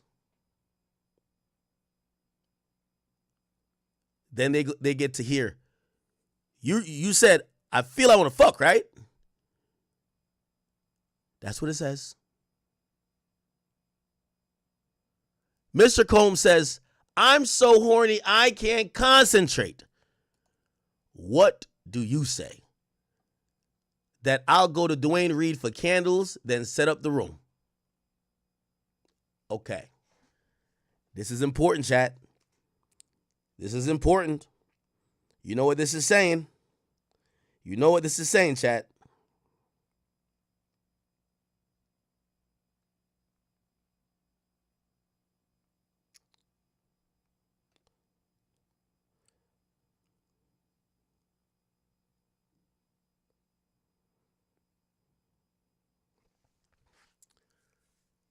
This is saying that when Diddy expressed to her that he was horny, she would take initiative to go and set up the freak off room. I'm going to go to Dwayne Reed for candles. I'm going to set the room up. Damn, this shit sounds like some Dexter shit. You ever watch Dexter? I've been binge watching Dexter over and over again recently. You know, he had a kill room. He would set up the kill room. You got to set up the freak off room. Candles, butt plug, Astroglide, baby oil. I wonder if they had like a little scoop for the semen that when, Diddy needed to moisturize his nipples with it type shit. Estavo says, did you understand that he was going to take another video of you? AUSA says, objection, speculation. Says, Estavo, could you move on, please? Estavo says, did you ever ask? And be like, you ask, any pills on you? So it look like she's asking for drugs. Now, keep in mind, this is going to be seen both ways, chat. It's going to be seen in the way of Cassandra Ventura. She testified already, I needed the drugs to numb myself. But it also could be looked at on a defense perspective of, so you're the one who solicited drugs from Diddy. Diddy didn't force you to take drugs. Because the understanding is that she was so drugged up, she didn't, even her lawyer said it. Didn't we just hear her lawyer said it? That she was so drugged up. Let's go back to what her lawyer said, chat. Wigder, he says she was so drugged up that she couldn't really do nothing. But now Diddy's lawyers is proving, you requested the drugs.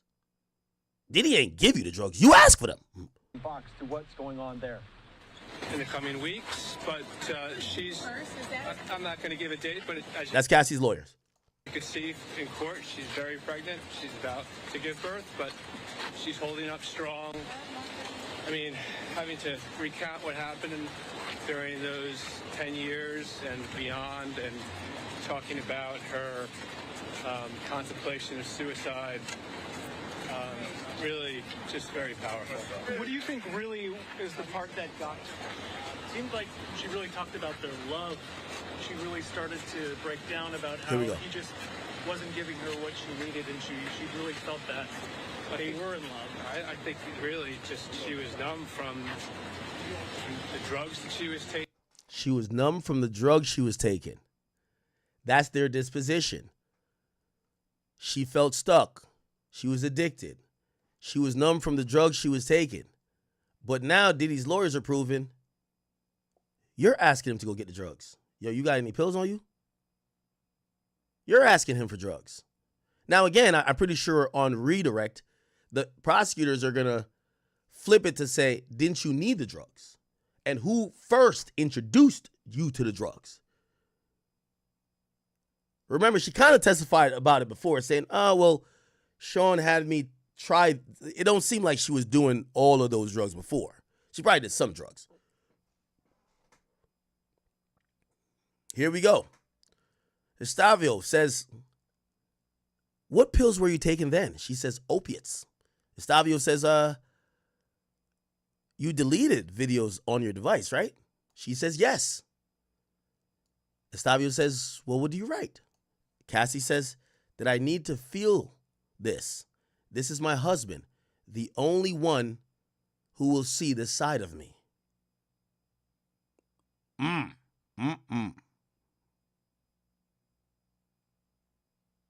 I got to see what the context of this is. I want to see the context of this. We got to wait for the next tweet before I could. If she wrote this in regards to Diddy, you know, she was referring to Diddy. Like, sometimes you been with a girl and you calling her your baby moms, y'all don't got no kids. She calling you her BD, y'all don't got no kids. You know what I'm saying? Maybe she was calling Diddy her husband, they ain't married. If this message is about him, Diddy, not her current husband, Alex Fine, you know what this means? It directly counteracts what she said yesterday about saying she took the drugs not to feel shit. She's saying, I need to feel this. This is my husband, the only one who will see the side of me. So I don't know if that's what they're trying to say. It looked like it would counteract what she said directly, because she says she took drugs not to feel. Looked like she may have told Diddy she wants to feel shit. And apparently some of these drugs, like, for example, ones of euphoric nature, like I believe MDMA or Molly or whatever they call it, that allows you to feel a lot of things even more. I hear that she even testified that with Molly, like, you could feel everything much more. So if she was trying to numb herself, why the hell would she be asking for the drugs to feel more? You know you done fucked up, right? Yo, the lawyers is coming. They're coming for her right now. Is Molly an opiate or ecstasy?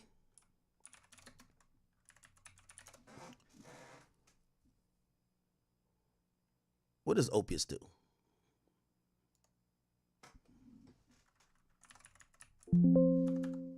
What is an opiate, bro?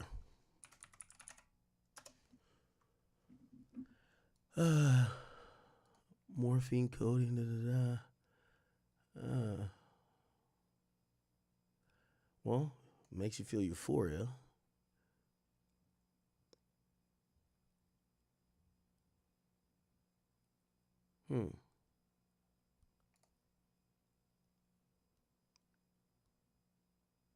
Perks, those are opiates?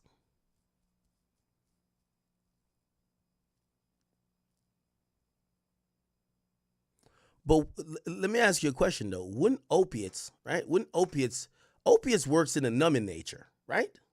It wouldn't make you feel more. So if Molly or ecstasy aren't opiates, right? So opiates are like Percocets and shit like that, right? They're supposed to be a sedative effect. So, I mean, if she was taking opiates, it would be because she was trying to numb pain. But this message here says she wants to feel shit. Okay, let's wait for the next tweet to figure this out. Estavo says, weren't you afraid that Mr. Combs was only seeing you for sex in this way? This was a concern. You were not in public in your relationship with him, right? She says correct. Estavo says, were freak-offs important? She says integral. Yo, Cassie's gonna cry when they basically paint the picture to her that she, like, for years, she was fooled thinking she was gonna be his next wife and also be his baby mama when all she was a sneaky link. Trust me, that will tear a woman's soul apart. Yo, you ever call a chick a side? I love trolling girls like this. They be telling me about they dude. They be like, yeah, I don't know. I'm like, yo, I hate to break it to you. You that nigga side chick. You ever tell a girl that? Oh, my God. No, I ain't any side chick. Nah, I ain't no side chick. I ain't no side. Yo, you remember when I called Brittany Renner the side chick? Oh, my, yo, a girl can't handle being called a side chick. Even if they are. You a side chick. Trust me. Trust. Anytime. Listen, I'm the worst type, but this is why, first of all, I don't try to have no girls that's just my friends. I'm trying to fuck. So let's not try to be friends like that. Anyway, you come over here and tell me about your man, this and third, you got all type of problem. I'm going to troll the shit out of you. You're a side chick. When you tell a girl that, her soul explodes. What? No, I ain't no side chick. I ain't no side chick. I was the only girl. He be with me all day. He ain't had no time to be fucking no other bitches. He texts me all day. He talks to me all day. No, you're his side chick. Guarantee he had another bitch. He got another girl. I'm sorry. The prosecutors are eloquently explaining to Cassie, you was never the main. You were a sneaky link. Yeah, he might be territorial over you, but you not his man. You a sneaky link. He wasn't public with you. The most important shit in y'all situation was freak offs, and he's having other niggas fuck you. You a little sneaky link, man.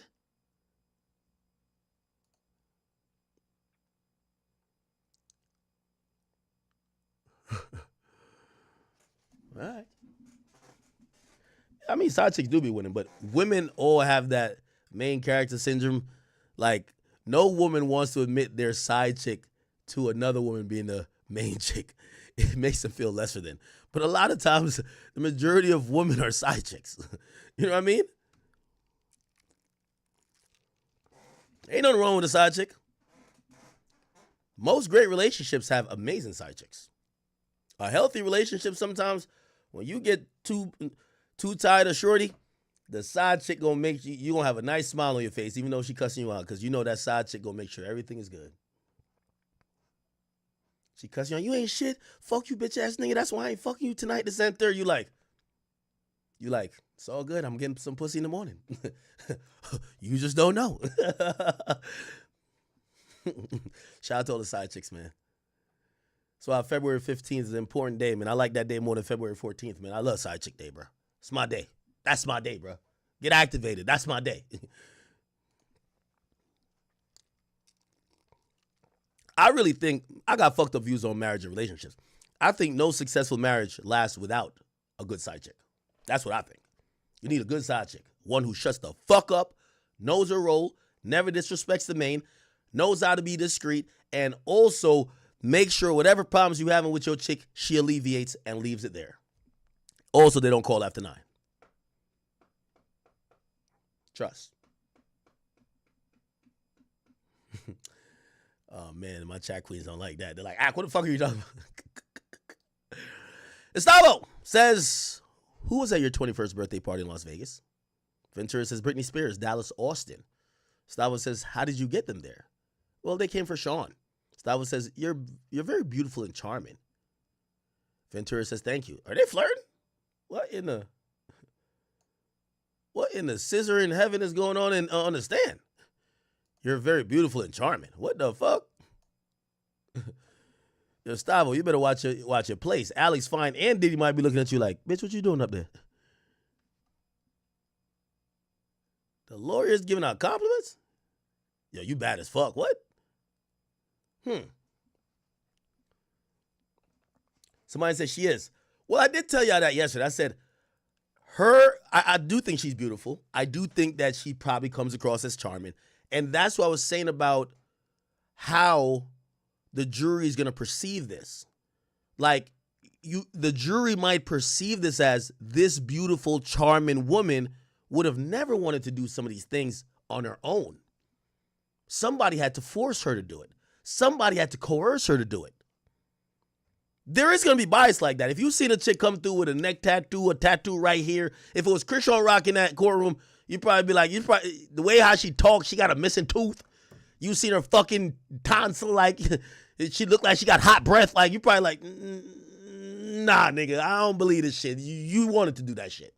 That's what I'm saying. It does help that Cassie comes across as these positive things.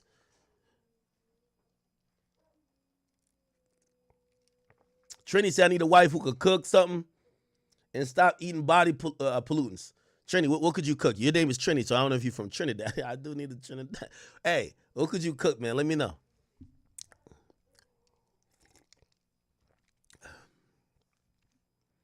Let's see. Let's keep it going. Yeah, why did this come out, though? You're very beautiful and charming.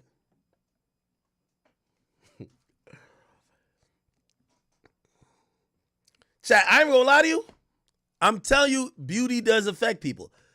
When I heard about it, with all due respect, again, I'm not trying to throw this person under the bus, because she had hit me recently. She said, Ak, why you doing this to me? I got kids. And I'm like, because I brought up her hoe stories. When I heard Drea was a hoe, I was like, nah, Drea too bad to be a hoe. No way.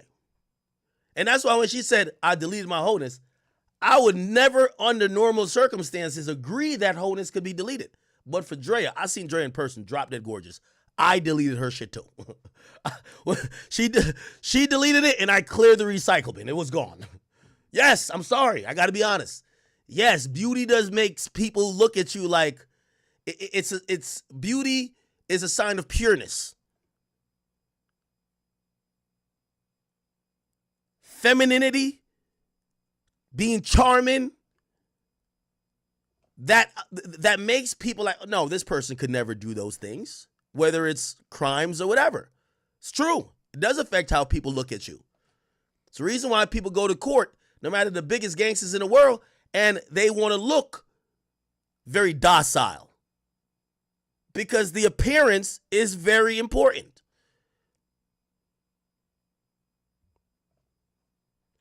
Play the CASSIE official girl music video. I don't know if I could play the sounds from it.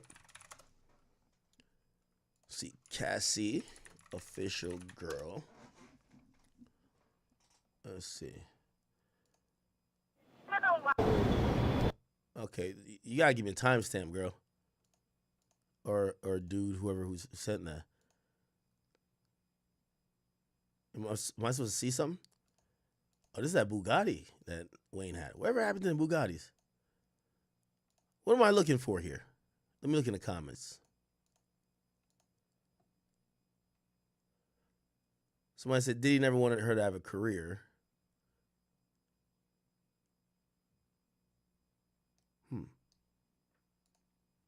Okay, let's try to get the next tweet. Gustavo says, who's Tommy Mottola? Ventura says, a well-known producer. Gustavo says, were you an up-and-coming star? She says, I guess you could say that.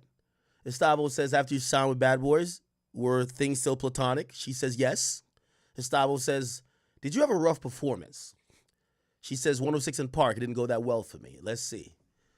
CASSIE 106 and Park performance. Let's look at it. Oh, this was a performance, right? Was it the first one? Okay, this was it, right?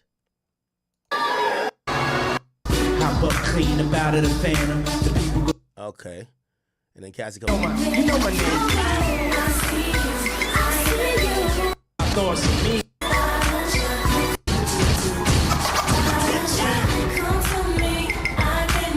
Look at this nigga Diddy, man. Dancing like a motherfucker. The diddler, bro. I forgot that Diddy was one of the only, like, moguls, like, dancing. He was always, like, moving and grooving. Like, you know, he had some moves still. We proceed. Now, live on stage. They claim that he was unhappy with his performance, but I don't know where he said it. Maybe, let me see. Maybe,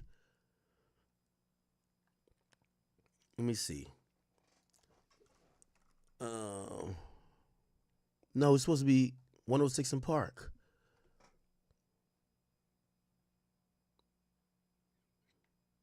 Maybe it was this?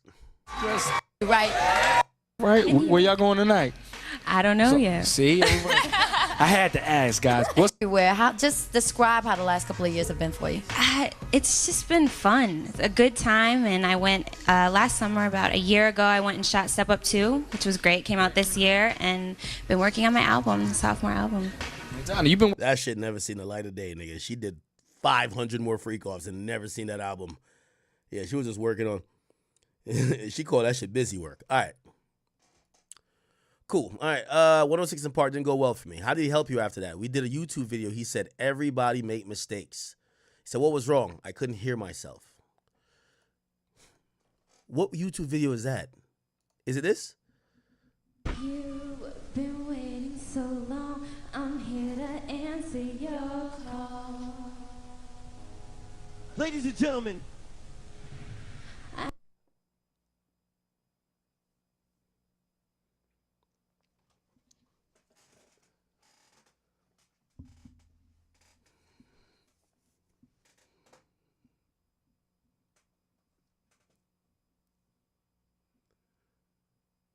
If nobody, you don't got no real friends, if you do a performance like this and they don't whisper to you, bitch, you don't got no goddamn talent. He only having you around for the free cost. This was grand opening, grand closing. I think Diddy at this point, you know Diddy's hard on, nigga, look how that nigga was on Making a Band. If she was still around, you know it was only for sexual purposes. So long, I'm here to answer your call. Ladies and gentlemen, put your hands together for the Princess of Next Selection. Make some noise. Cassie, come on. Damn. Diddy, Cassie, everyone makes mistakes. 106 Park. Can we find that video?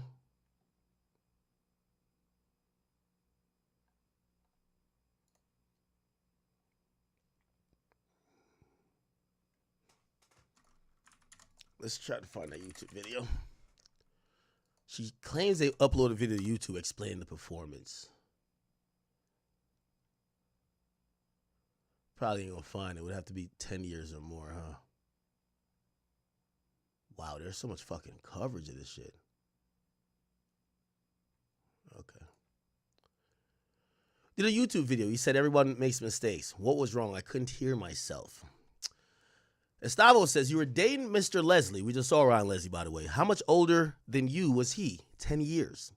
Then you traveled to Miami with Mr. Combs. The flyer of the event was just a cover. But you went to spend time with Mr. Combs, right?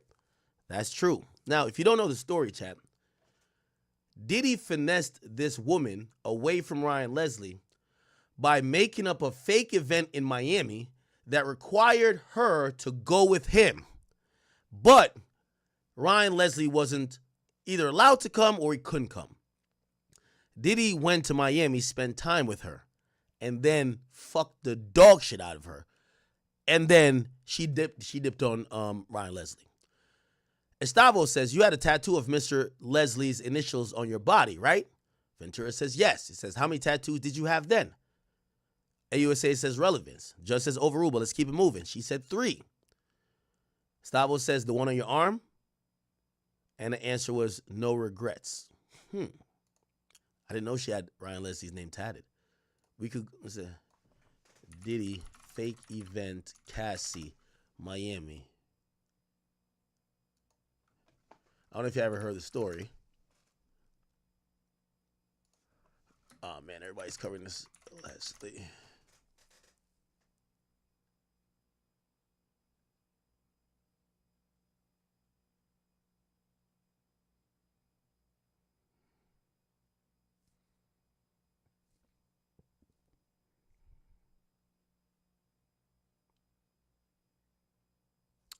It's actually in Tiffany read Rolling Stone's article, I think. Can I read the whole thing? Oh, they want me to subscribe. There's actually a story about how Diddy got her. How Diddy stole Cassie, Ryan, Leslie.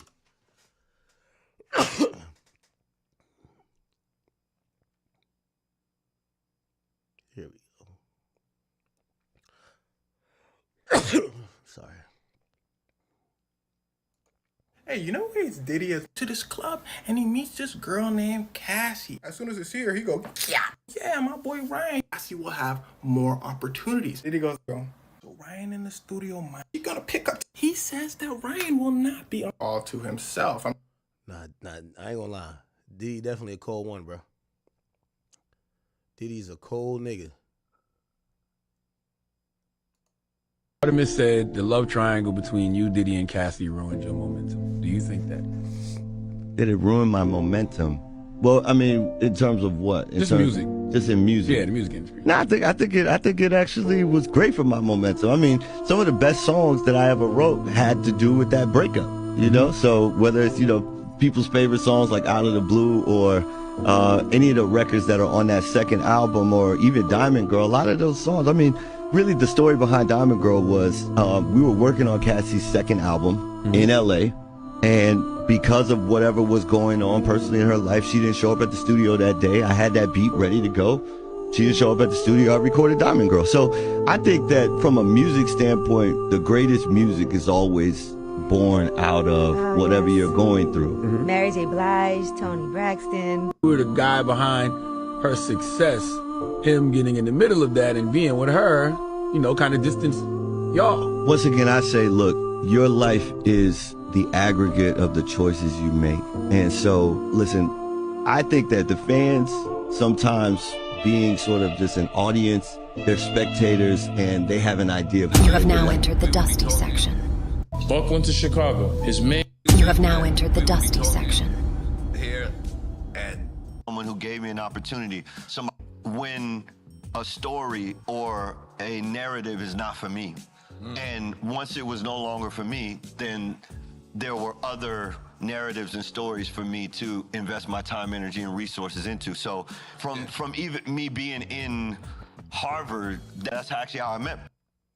Yeah, she also she wrote that. She wrote in the lawsuit that that's what happened, though. She did. Anyway, let's keep it going. I didn't know she had a tattoo of Ryan Leslie on her body, though. Estavo says, Mr. Combs taught you how to do oral sex? See, by the way, this is why you need a female defense attorney. A dude asking this would probably come off creepy. She's pregnant. Her husband's in a room. She's already uncomfortable talking about some of these things. You got to have a woman ask this, right? So they're saying Mr. Combs taught you how to give head, right? She says he did. Says, look at this. Tell me when you're ready. Could you read it? Ventura says, you can read it. It's making me laugh. It's from 2007. Estavo says, you wrote, I feel protected. You are sweet. There's another thing. Be like, yo, you wrote, I see Carrie is a better fitting for you. I'm hurt you think I'm malicious. You're very important to me. X. Cass. Ventura laugh. Estavo says, what were you trying to convey? And she says, it was like a journal entry. I'm going to be honest with you. What they're laying out here, and they're doing it very slow and very meticulous, but it's probably effective. And remember, one thing with jurors is that whatever we hear last is going to be stuck in our minds, or not in our minds because I'm not a jury, but for jurors, they've ran studies. They've admitted that what they hear last gets stuck in their minds. So for a long trial, you don't want to just front load it with the important stuff. You want to back load it because this is why they have opening and closing statements, right? So when now we're hearing, we heard this idea where Cassie was kind of almost admitting or saying like, yeah, he kind of groomed me. Like he groomed me for freak offs. Now, granted, I hate the word groom just because it's a grown ass woman, but still, they're kind of like deconstructing that. They're like, whoa. You wanted to do these things. Like it feels like you wanted to do these things to be with him rather than he was trying to make you do everything else. I'm gonna have a sidebar real quick. Real quick sidebar because we are waiting for some more tweets. But I see my man Bradford Cohen. This is one of my good friends and somebody who I do like to give breakdown. He gave a quick update just now on Tory Lanez. I wanted to hear what he thought about the new update about Tory Lanez and Kelsey and the driver of Kelsey saying that Kelsey had confessed. Let's talk Tory Lanez. He was stabbed several times, I think 14 times around his head, neck, abdomen. This shows a real lack of security on the behalf of the prison, not to mention the lack of supervision. Amazing stuff that goes on in these prisons, and a lot of people don't actually pay attention to what goes on in prisons because they figure out they're prisoners, so whatever goes on, goes on. When it is a high-profile individual like this is the prison's worst nightmare because everyone will start examining the prison, especially in California, where Gavin Newsom does little to nothing about the prison system, although he talks a good game. Nothing ever happens. His legal team, Tory's legal team, is going to be filing some motions with the court to try to commute his sentence, and I think they are also pleading to Gavin Newsom, which will fall on deaf ears, to commute his sentence, release him early because of this incident. I don't think they'll have a good shot at that, but they may have a good shot at a new trial. I know there's some new evidence that came out, and that's going to be really interesting. So we'll see how the new evidence affects whether or not Tory Lanez gets a new trial. Okay, so the reason why, like, maybe it's a bias of mine, number one, he's a really good attorney.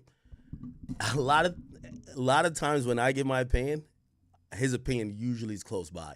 So he agrees. The Gavin Newsom angle of a pardon is not going to happen, bro. It's not going to happen. And that's what the press conference was for. There is 2 appeals in. One of the appeals is for writ of habeas corpus, which they haven't included this new information. But there's another appeal that is for a new trial. And hopefully this new evidence could spur a new trial. I still think it's not that great of a shot, but it increases the current. I have it at 30% on both the writ and the appeal for a new trial. Maybe this will help the appeal for the new trial get to like a 40-45%. Again, if he gets granted a new trial, I don't think he'll get prosecuted again. So I think he'll be free. But will he get a new trial? Again, I don't know if this evidence is so damning. Granted, somebody claimed they heard a confession. But unless you have a recording of it, it's hearsay. And while it might be strong hearsay, it's still hearsay, right? All right. I just only went there to hear what he had to say about Tory. So we're going to get back to the CASSIE conversation. And here we are. Estavo says, you discussed Kerry Morgan. Do you think Combs is attracted to her? Now, okay, so remember Kerry Morgan is another woman, Kerry Morgan, and Cassie in 2004. So that was supposedly Cassie's friend. It was this woman, looked like she was a blonde woman that they were friends with. She was friends with. This is them together here, right? Now, this makes sense when we go back to the last tweet, when it says, look at this, tell me when you're ready, can you read it? She said, you can read it, it's making me laugh. It says, you wrote, I feel protected, you're sweet. And then you say, you wrote that, I see that Kerry is better fitting for you. I'm hurt, you think I'm malicious, you're very important to me. She claims it was a journal entry, but I think what the prosecutors are saying is that possibly Cassie wanted Diddy so bad, and I'm making a leap here.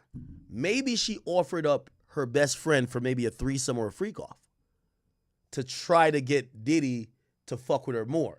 Women will do that. Like, not necessarily their friend, but, oh, they're doing a threesome to get you to love them more, right? So she's messaging him saying, I think Kerry, like, maybe she's joking or trolling, or maybe something happened or they were around each other, maybe not even a sexual sense. And she probably seen Diddy flirting with her. And it was like, and she's kind of like, yo, I think maybe Kerry's a better fit for you, right?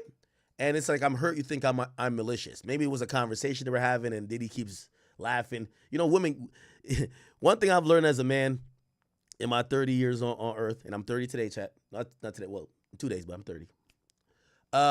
One thing I've learned is that when your girl bring her girlfriends around, don't be too friendly. Same with women. Women, like, when we bring around our niggas, wait, hold on, that nigga ain't that funny. Why you laughing at that joke so much? Keep it light. So maybe Diddy was engaging with Kerry a little bit too much. That's her friend. And she kind of writes to Diddy, yo, Kerry might be a better fit for you, right? And maybe they were talking about something, and she was like, I'm hurt you think I'm malicious. You're very important to me, right? They're asking her, what were you trying to convey? And she says, it's kind of like a journal entry. Then it continues by saying, you discussed Kerry Morgan. Do you think Combs was attracted to her? She says, and she's affirming what I just pretty much assumed, there was a point in the very beginning. Estavo says, did that complication carry on in your relationship? Ventura says, no, not really. Kerry was just always with us. Interesting. Yeah, this is Kerry. This is Cassie. Okay, little blonde girl. By the way, thank you for whoever this is putting the picture rather than me having to go find it. Okay. Then, Estavo says, I'd like to start asking about freak-offs. Sometimes you wore a wig and a mask, right? She said yes. Estavo says, the general public did not know. AUSA Johnson says, Objection. The judge says rephrase. He says, no one knew until 2023 in the public. She says yes. Let's see where they're going with this.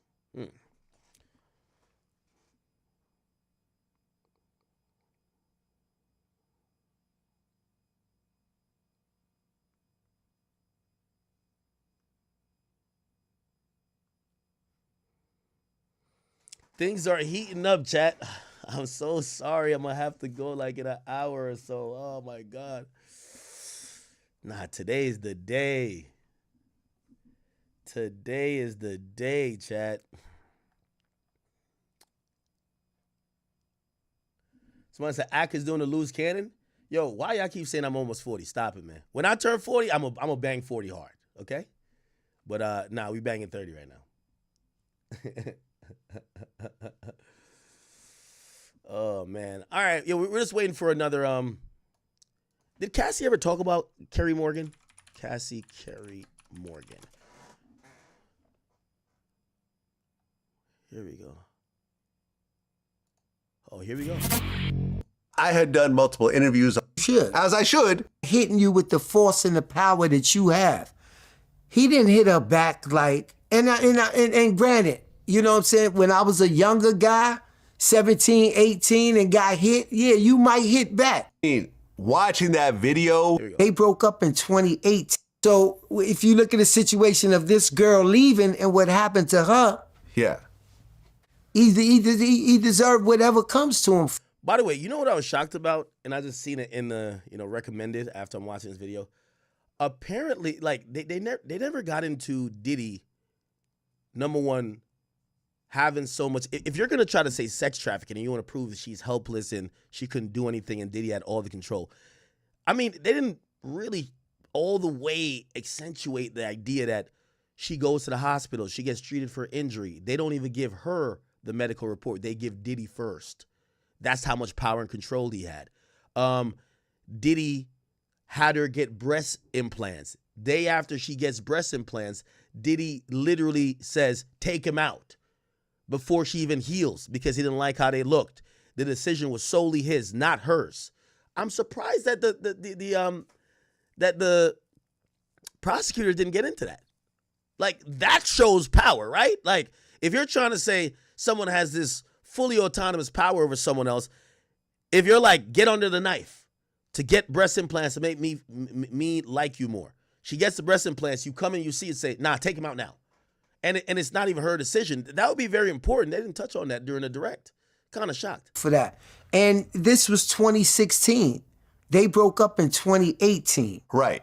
That's his first thing. It's been times where people got beat up in front of the studio, and he's going to get that footage from the studio building. He got a studio in there, but he doesn't own the building. Yeah. So in order to get that footage, you got to have connections with the owner of the building. Anything that happens that's wrong, you're going to reach out there and try to get that footage. So when they said that he got the footage, I believe in the lawsuit, she said, but what he didn't know was that, Here we go. like, okay, you could at least let me know you was going to use my name or something like that. So she has a friend named Kerry Morgan.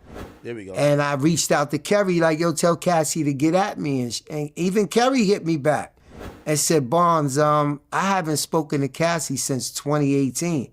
And I said, you haven't spoken to Cassie since 2018? She said, no, not ever since Diddy went upside my head with a hanger and gave me a concussion. And I said, Diddy did what? She said, yeah, in 2018, he threw a wooden hanger at me and Cassie didn't have my back. And I haven't spoken to her since then. So when I read the... Interesting. Okay. So that's the story of Kerry Morgan. Her friendship with Cassie ended ever since there was a hanger thrown at Cassie,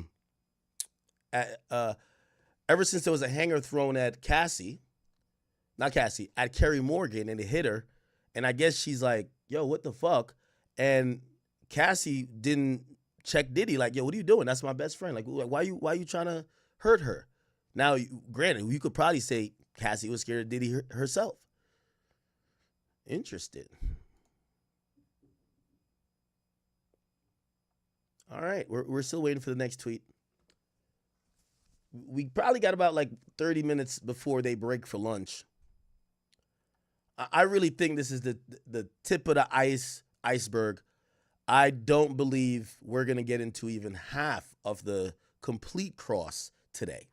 I think this is all laying the foundation. And I think this entire day going to be laying the foundation. We're going to hear some shit, but it's laying the foundation. I think tomorrow they're going to come, and I hate to use the word, but they're going to come in cream pie, okay? I hate to use that term, but you could tell this is very slow, but they're making it all be known.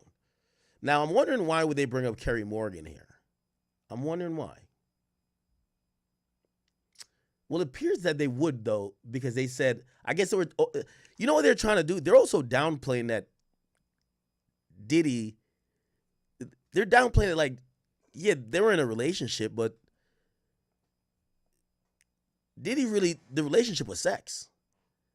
Diddy liked her friend in the beginning. I don't know. Like, I'm wondering why the Kerry Morgan thing is, I don't know if they're trying to downplay it to make her look lesser important, or maybe she thought it was something it wasn't. I don't know.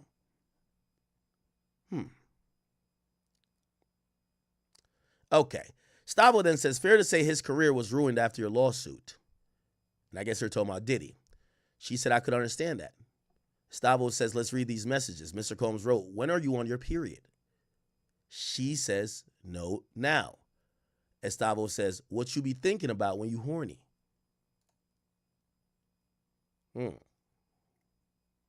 Now, this is gonna, maybe they're trying to recount this idea that she testified on direct about her being forced to do freak-offs while on her menstrual cycle. Remember, she said there was no exception where she would be absent to the freak-off for shit, whether it's a UTI, menstrual cycle, or anything else, or even like sometimes feeling under the weather. She had to perform at the freak-offs no matter what state she was in. Very interesting, chat. Very interesting.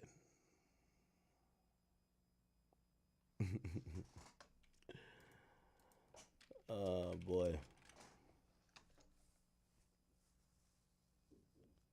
She was a saucy little spice bucket? What are you talking about? Yeah, they're flirting via messages. Diddy and her flirting via messages, chat. Estavo says, Ms. Ventura, if you don't want to read the answers, I can read them. So it looked like, this is important. It looks like Cassie's slowing up on reading certain things because they want to do almost a role play. I'm reading for Diddy, you read for Cassie. You read for you, she's Cassie, right? I read for Sean, you read for yourself. We're reading old messages. By the way, Cassie did this with no problem when the AUSA did it with her. Remember? She did it with no problem. Now when Diddy's lawyers are trying to do the same with her, she's having a problem. She says, Ventura says, thank you. So I guess she's saying they could read them. He says, okay. He says, the O has a lot of O's after them, right? She says, yes. He said, after a freak-off, you'd make love with Mr. Combs, right? She says, yes. So apparently after the freak-off, she would have this one-on-one sexual experience with Diddy, and maybe that was what she was talking about, spending time with him. I wonder how she felt making love to a nigga that you rub semen on his nipples. The nigga has semen crust on his fucking nipples.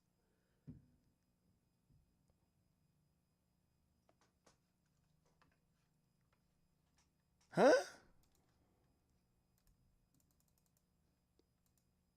Whatever. Love is a powerful thing, man. It makes you ignore a lot of bullshit, bro.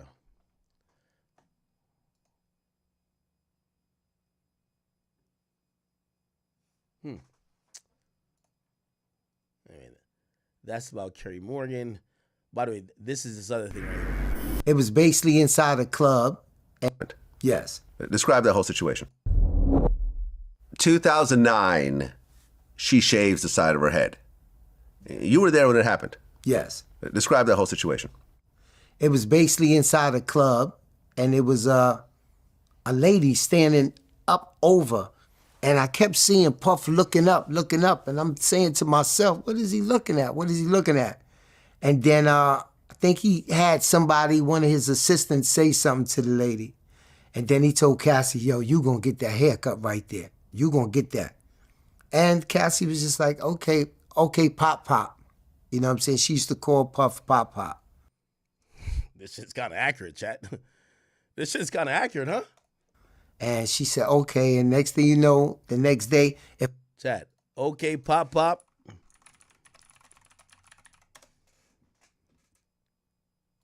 Shaved head. Pop chain.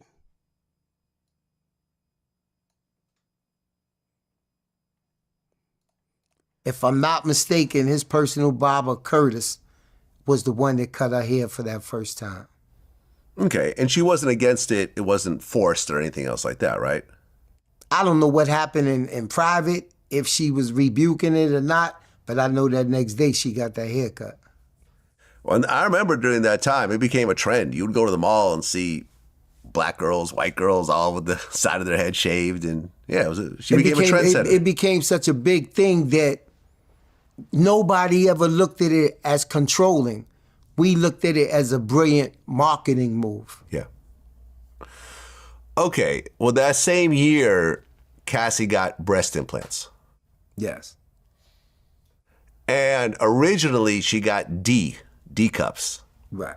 Which, with a girl that small, I mean, I've met Cassie before. Right. You know, I didn't know her, but I've ran into her. I've had brief conversations with her.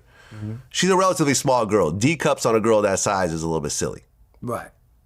But who ultimately she did decide to get the D cups. When she got home, Puffy was upset.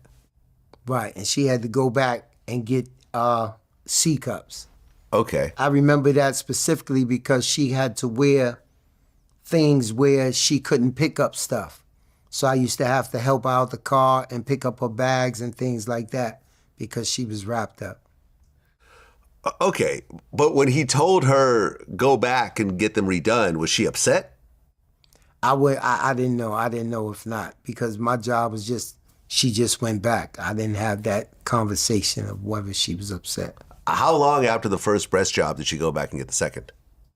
If I wanna, don't hold me to it. It was so long ago for lab, but I would say a couple of weeks. A couple of weeks later. Yeah. Okay. Well, you niggas said pop in 5. Mr. Turner, thank you for the 5. It says, nah, I love my wife. We ain't doing no shit like that. That's two people with similar kinks. Okay. Why Kenny, thank you for the 2. Said, Act, my birthday the 17th, man. Throw a party. I'm throwing a party today. We're not really a party. Just a live pod. Rainbow says, happy birthday, Big Act. I love you. Love you, girl. Brit Hart says, yo, happy birthday. Am I officially Unk? He says I'm Unk. Okay. Ron J77 says, Act, I'm posting a link to the video of Diddy chastising Cassie in the chat here. Let me see. Can I look at this donation? Let me look at the replies. How do I look at the comments on the donation?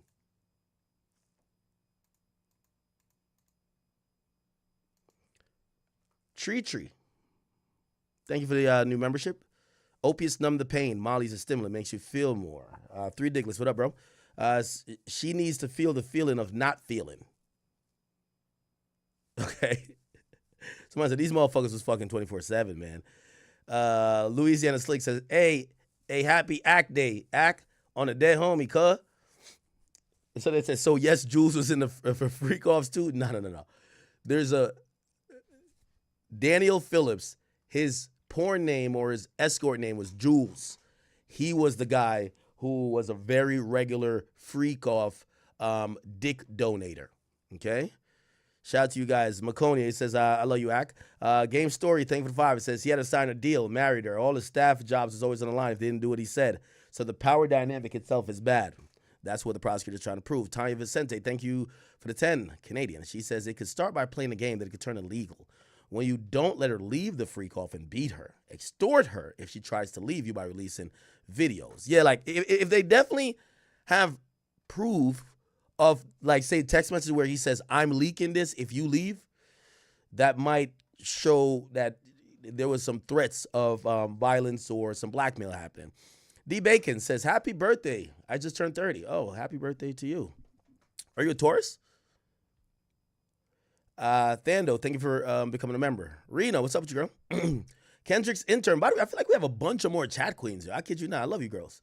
Kendrick intern says, happy Crip Day, Ack. Somebody says, happy P Day, Ack. Don't get diddled. Forced Calibration says, Ack, you should be a real professional interpreter. Thank you all. All right. By the way, Coco Antoinette says, Ack, have you seen Jonathan's Odie's new jail? Oh, my God. He did do an interview? He was supposed to do one with me. Now I'm tight. He did a new one? Jonathan Odie interview. Yeah. He had people reaching out trying to do one.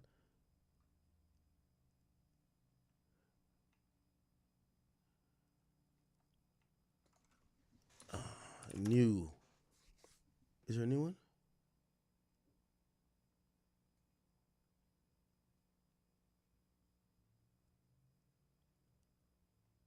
Where's the new one? Send me a link if you see the new one. But I think he was trying to do one with a blogger or something. Manny17, thank you for the 5. You didn't have a message with that. And why? Okay, we read the rest. I'll go over to the Academy page and read those in a little bit. But let's get back to some of the updates. Okay, here we go. So this is confirmation that after the freak-offs, she would make love to Combs, and maybe that was her reasoning to do it because she wanted that one-on-one time with him, right? Combs then says, your period. Mr. Combs is asking when you're on it, right? She says, yep. He's asking in the context when to meet up and have sex. She says, looks like it. Estavo says, sometimes you would watch him with a female. She says 2 or 3 times. So she's downplaying that, acting like, because we keep hearing about the freak-offs where he is watching her getting fucked. We don't hear about freak-offs, and the government has never mentioned a freak-off where she watches him with another female. Actually, we've never even known until now there were freak-offs with other females. Now, this is going to contextualize the freak-off and contextualize what Cassie was into. Diddy, I still think he's gay, because if you're having semen rubbed on you, you're gay. But he was a voyeur, like he was into voyeurism. It appears that she was either into it or tolerated it because she was into it as well. She wanted to watch him fuck, or let's not say wanted to. She did. She watched him fuck other females, okay? So she said 2 to 3 times, so she's downplaying it. Remember, she said she did freak-offs hundreds of times, which we have to now assume most of them are men. Estavo says, did you ever talk with Mr. Combs about the swinger lifestyle? Ventura says, yeah, that no one talks about it. I guess that was their conversation, that nobody talks about being a swinger. Estavo says, were you keeping freak-offs secret from your friends? She said yes. Estavo says, his assistants help him? She says, with everything. Estavo then says, you would remember if an assistant came in during one of the sessions with an escort, right? She says, not necessarily. I was high. Estavo says, so you don't remember much then? So you don't, right? She said, I had my privacy invaded a lot during that relationship. Okay. All right. This lawyer is getting Cassie a little bit defensive and a little bit, she's admitting a few things.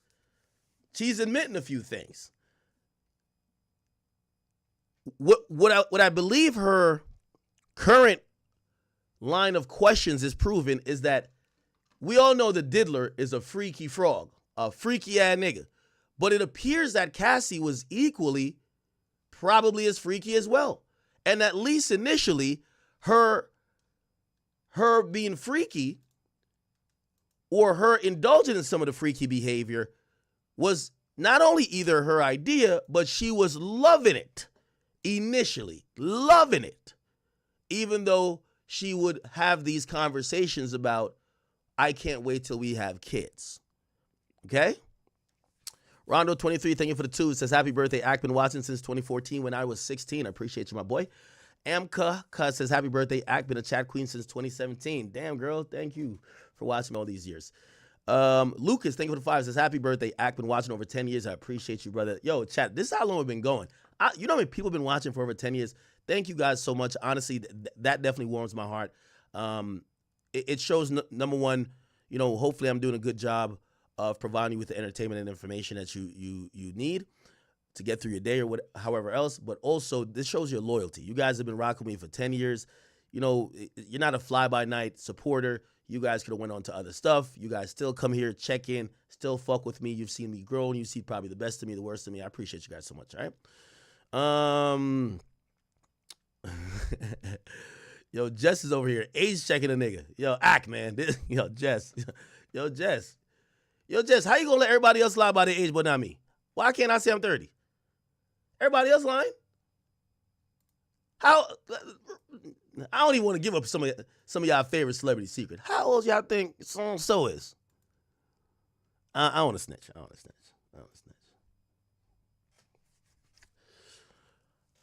And I'm joking, bro. I don't give a fuck. Like, bro, like if y'all been watching me 10 years, I'm growing with y'all. Like, who gives a fuck? You know what I mean? I'm not a rapper. I think it matters more for rappers. Sig Hot. He says, I left the Discord and I drive trucks, so I'm bored now from 6 a.m. to 6 p.m. So keep me laughing. Thank you, brother. He also says, yo, Diddy is cooking this hoe. Astro Boy says, man, you 33, man. Stop playing, bro. Maurice says, yo, it's lit. See you tonight. Oh, damn. I can't wait to see you, Maurice. Make sure you shout out that you're Maurice from the chat. Big Papa Zoe says, let's be honest. Whether Diddy, the diddler, is found not guilty or not, his career is still done. The abuse moments that had her fear for her life. I'm going to be honest with you. I don't believe he's done if he gets found not guilty. I think if he gets found not guilty, I think this is going to be a severe turn on this entire Me Too movement. This is the worst and the biggest trumped up accusations we've ever seen. There was 100+ accusations, and if Diddy beats this on a federal trial, even if he loses some of these civil cases, I think that this is going to be, yo, these bitches be lying. We're going to see a strict narrative from all rappers. They're going to say, Diddy freaky. Now, I don't think people are going to be friends with Diddy like that. I don't think he's going to have that power like he used to have anymore. But I think what people are going to say is going to be a huge turn. And I think even now, when women come out, like even the DDG shit, people are like, oh my God, here it goes again. Like, we're getting fatigued with it's accusation after accusation, and it's one black successful guy getting accused to another and another and another. If Diddy beats this, I think the narrative is going to go to the opposite end, where it's going to be like, man, these bitches be lying, bro. These bitches be lying, bro. And I think it's going to hurt actual victims, but it's gonna put such a bad taste, no pun intended, in the mouths of people who, just off of the abuse footage, right? Like, yes, he beat her ass. We thought he was sex trafficking, and she described that it was sex trafficking. If he beats it, I think people are gonna think differently. All right. Somebody says, yo, was Drake talking about Cassie and lasers? I gotta go back and listen again. All right. Says, PT Bullet Boy Gaming says, don't forget to tell Drill to wear a name tag tonight. The chat niggas want to see him about something. Wait, what y'all want to see Drill about? Jordan M. Thank you for the 5 Canadian. He says, blessed Earthstrong Unk, you don't even look 40. Yo, y'all want me to go into Unk era so bad. Y'all want to say I'm 40 now? I think I'm the only top media personality, I think, under 30. Let me keep that for a bit. When I get to the 40s, they'll be 50. So I'll take that. I'll be the only one in the 40s. So let me do that. Let me just keep that for a bit. It's all good, though. We all age. You know, I plan to do this till I'm 70. So when I'm going on a rant at 70 and y'all like, yo, Unk, yo, your dentures fell out. Not even Unk, yo, Gramps. Yo, Gramps, your dentures fell out. And hopefully I could have my Bronny James be like, yo, all right, Unk just fell asleep. He off that prune juice. Okay, you know he can't handle the alcohol no more. And my son just chop it up on some YN shit over here. That's how I want to give it up. I'm enjoying life. So I'm not, for the people who think that I'm scared of aging, no, I'm not. Like, I'm very happy I've been here with you guys for decades now. So, yeah, just make sure when I'm 70 and I'm giving it up just like this, right? Y'all just make sure y'all be like, yo, Gramps, you drooling. You the drool is falling on your shirt. Just wipe it, okay? You know what I mean?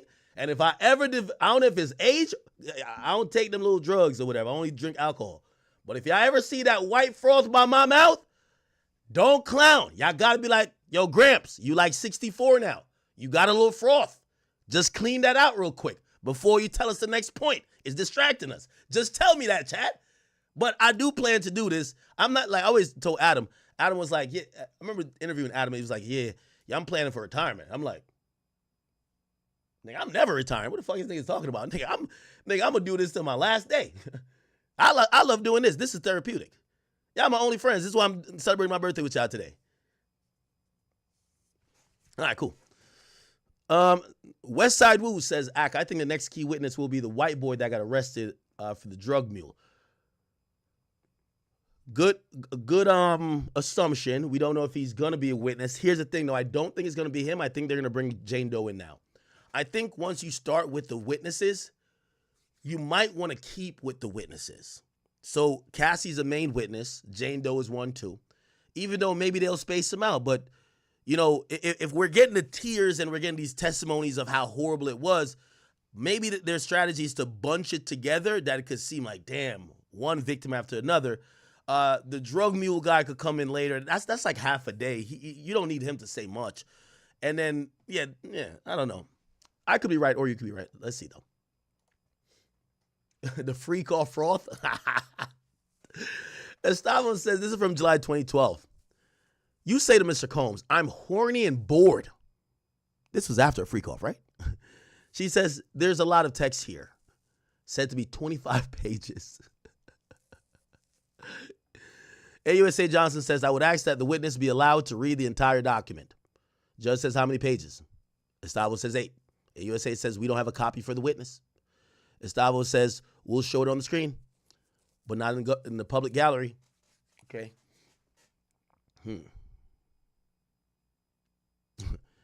I see somebody on here. There's a few people who are like commenting live. They're like, her saying she don't remember much, but yesterday she was dropping a lot of information about the freak off.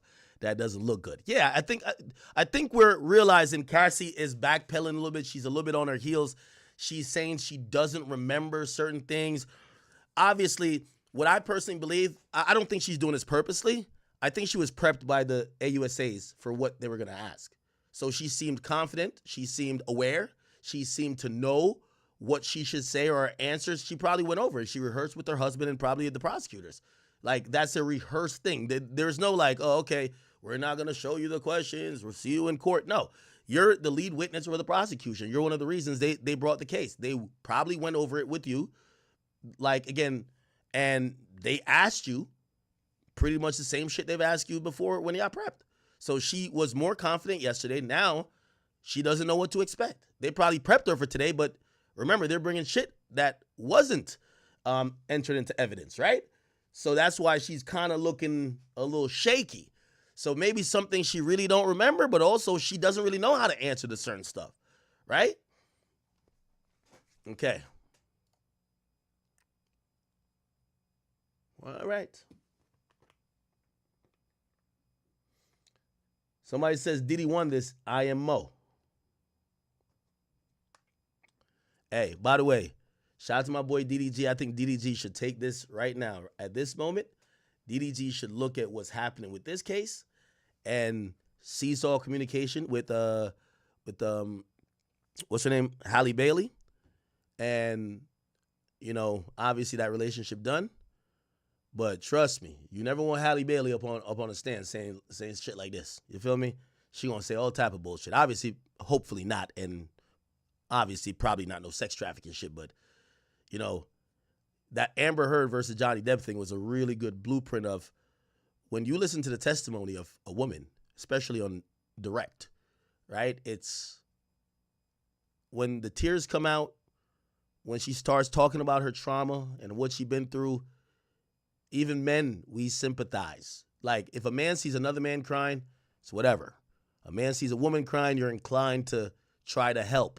So it does affect people. But even if we go back to the Johnny Depp versus Amber Heard trial, it was the cross-examination that really dropped 45 on her. You know what I mean? So Diddy's lawyers are trying to do the same on cross-examination. And again, Cassie is, remember I told you, they're trying to break her down, but they're not trying to be aggressive with it. They're trying to break her down in a very subtle way. Noble Zone, thank you, my boy. Thank you for the 10 cent act. I can't make her show tonight, but I got a ticket. Next time I have a IRL stream for those who can't make the show, but purchase a ticket. Love you and break your leg out there. Hey, by the way, If you bought a ticket and you're not going, try to offer the ticket to someone in the chat then, that they could go. Rather than have an empty seat. I appreciate you buying a ticket, by the way. That's true love and support. That's true love and support right there.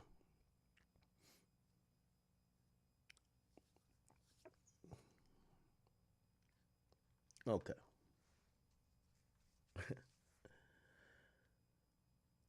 Spencer said, I told you she wasn't talented at all. All right.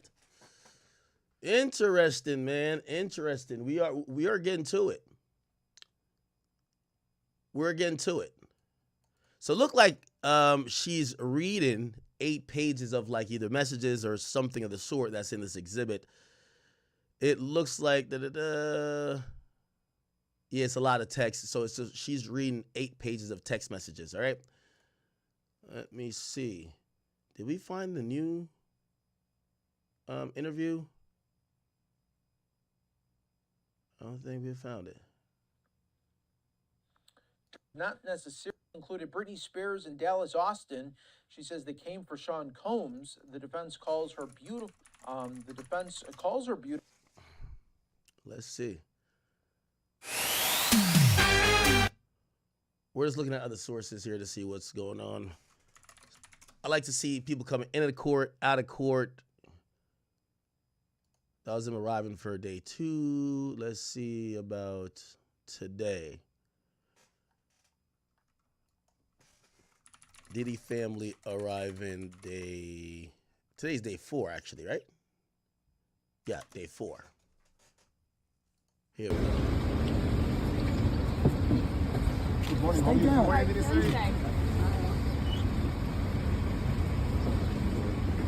How do you feel this morning? How you guys doing today? W son. Justin, I see you learned a little bit. Justin trying to make sure his mom gets helped out the car. Or actually, no, this is Diddy's mom, so his grandmother. Good morning. Anything to say? Good morning.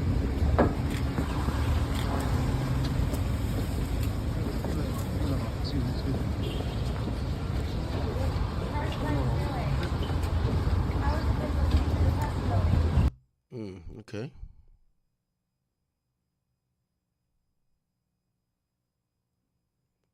Let's see what else. She's doing well. She had a restful night. She's ready for cross-examination, and we're very confident that she's gonna do perfectly. Thank you. All right, thank you.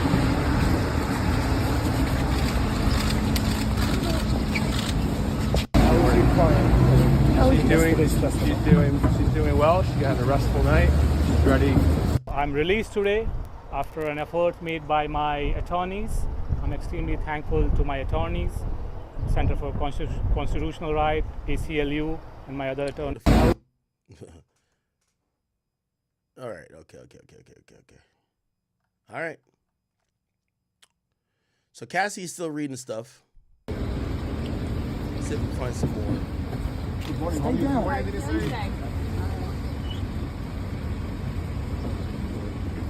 How do you feel this morning? How you guys doing today? Good morning. Anything to say? Good morning.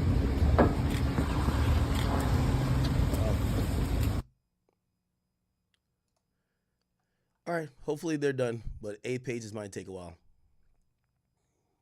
Okay.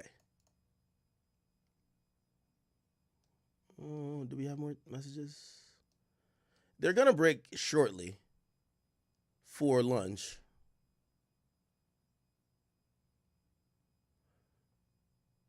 So they ask that the witness read the entire thing. They usually break around 12 o'clock, so it appears that by the time she's done reading it, they might call for lunch, or they might ask her a few questions before they call for lunch. Lorma G says, YouTube and Kick Chats are dead. Rumble Chat is the king. Oh, shit, your Rumble Chat be beefing with everybody. Let me open up Rumble Chat, see what's cracking over there, man. Nah, Rumble giving it up.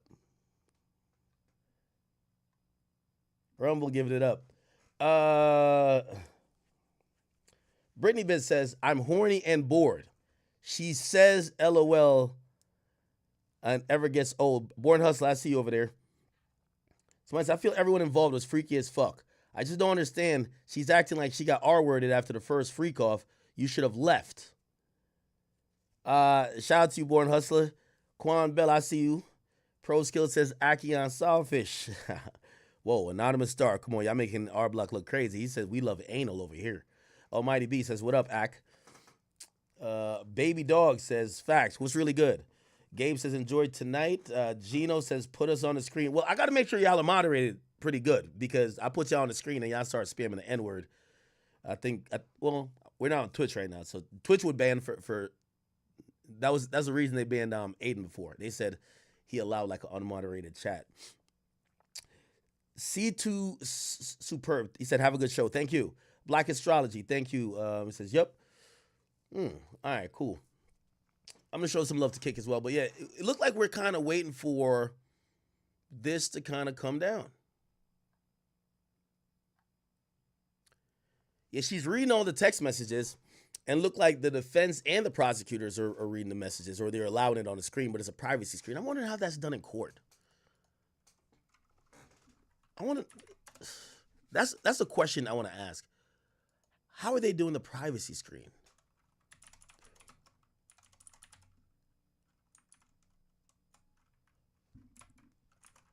Privacy screen for court. No, that's courtroom. Let me just say courtroom.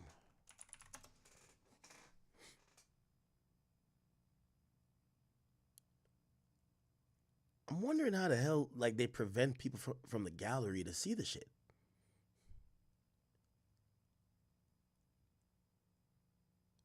I know the AUSA was like, they were making sure it was installed right, but I don't know what this means. Are they like raising something in front of the people? I don't know. Or maybe they're moving some big ass thing and I don't know.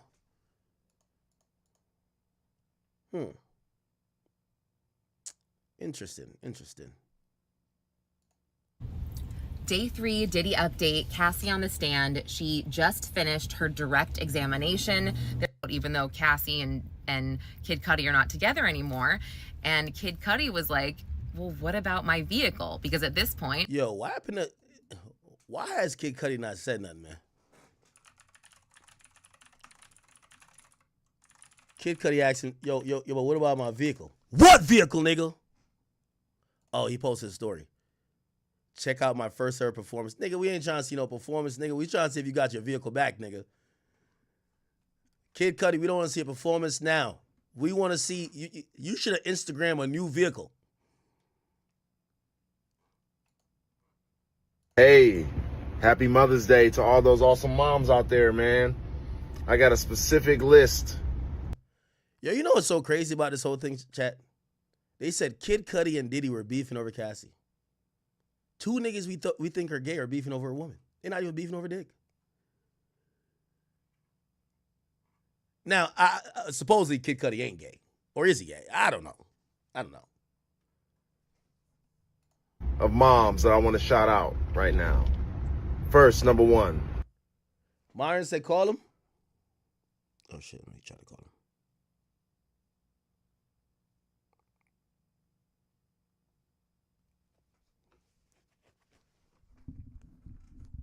Myron said call him?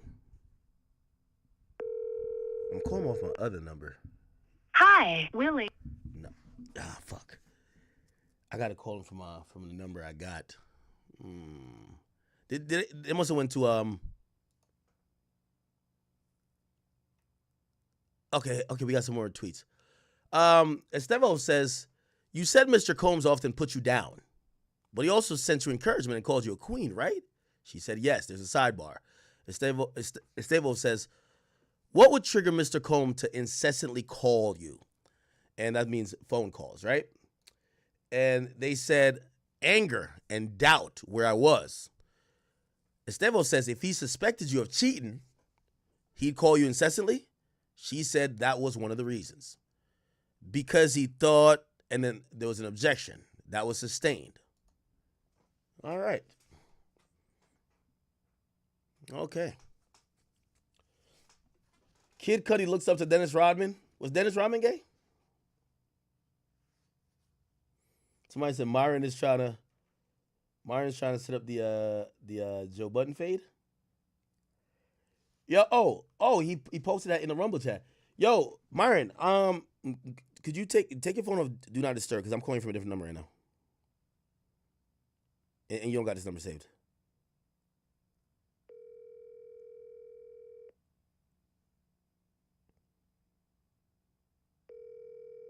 I think it's going through.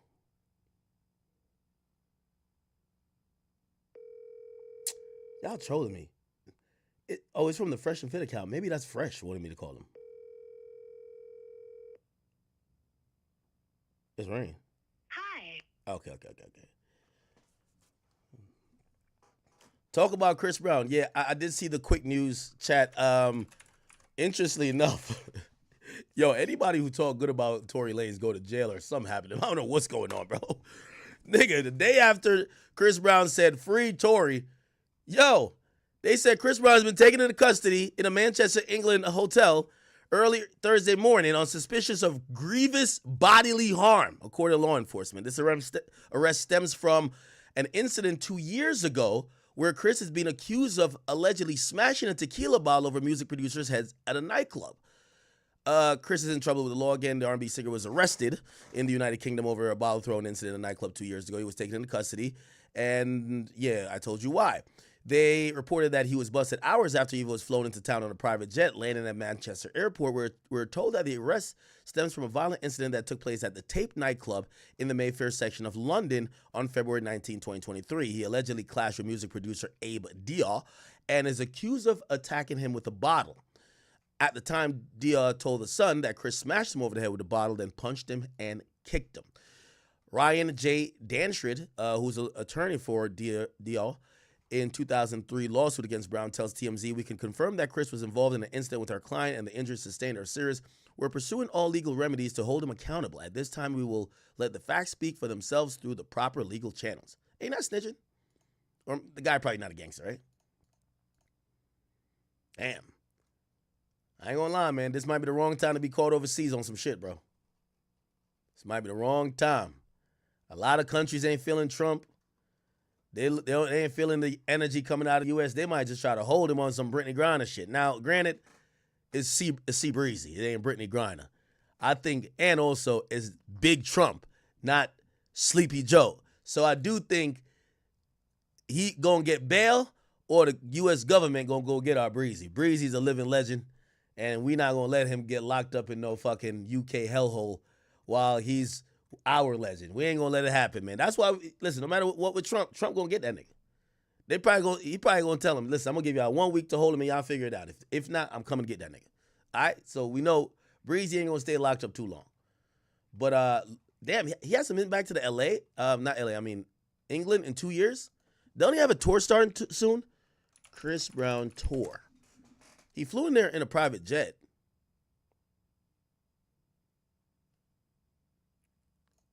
Let's see the tour dates. Tour. Oh, he don't start till June 8th. I wonder why he's there then. Yeah, he has a big world tour coming. Oh. Okay. Let's get these last couple tweets off. Says, do you believe Mr. Combs has good taste? Ventura says, I think he does. Estavo says, do you think he had an impact on fashion? I guess everybody gets her hairstyle. She says, people like his style. Sean John. Did you ever consult with him on your look? Ventura says, sometimes I got advice I didn't ask for. You know they're trying to wind that up into, did he give you some fashion advice that you may have solicited and then you took, but you took it willingly?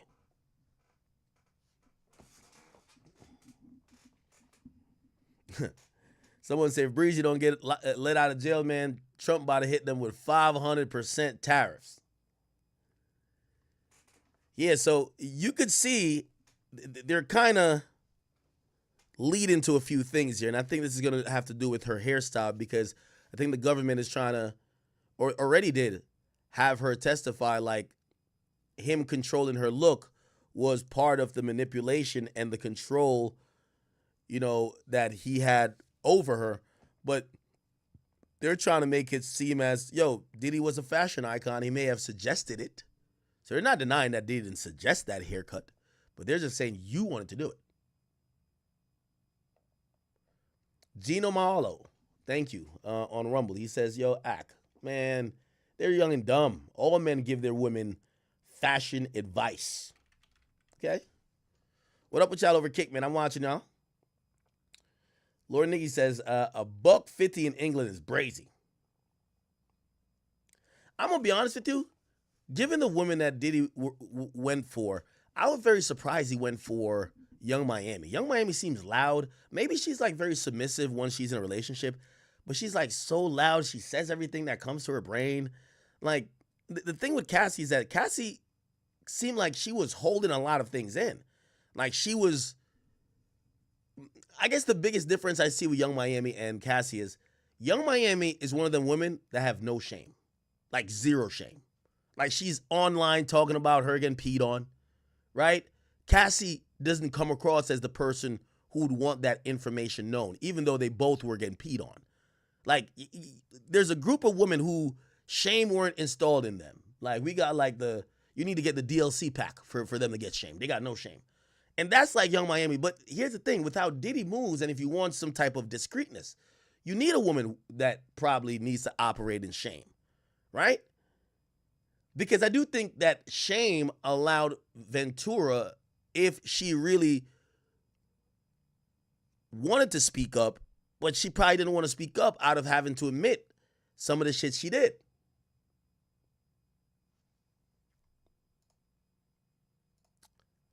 Let's see.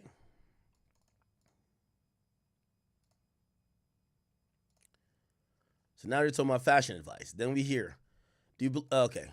It says he still ran his companies while having all these freak-offs, right? She said he did. What was he addicted to? She laughed. Success. I ain't gonna lie, man. I feel like she missed that nigga's type shit, though. Like, ain't nothing funny about this. Well, I know she's been crying, too, so, but what do you think about her demeanor when she, like, laughs about things like that? And, it almost feel like endearing, be like, what do you think it was addicted to? Success. I'm thinking about it like that, but it might not come across like that in the courtroom. Estavo says, what substances? Opioids? She says, yes. He told me, and I saw it. Okay. Mm-hmm.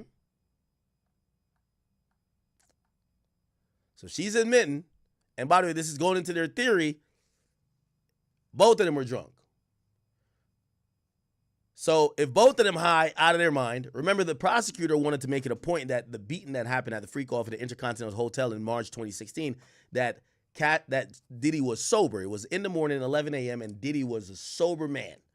So they wanted to make it clear that Diddy was in a sane mind. He's just an evil nigga, right? They describe in certain times where even either the prosecutor or other people say his eyes were black, right? Basically say like filled with rage or something of the sort. Trying to describe him as evil, but describe him as being sober and within his right mind is just an evil guy. Diddy's team is trying to make up for that by saying, well, wasn't he drunk all the time? Wasn't he high out of his mind? And looked like Cassie's at least admitting that he was addicted to drugs. And she's admitting, he told me and I saw it. So let's see.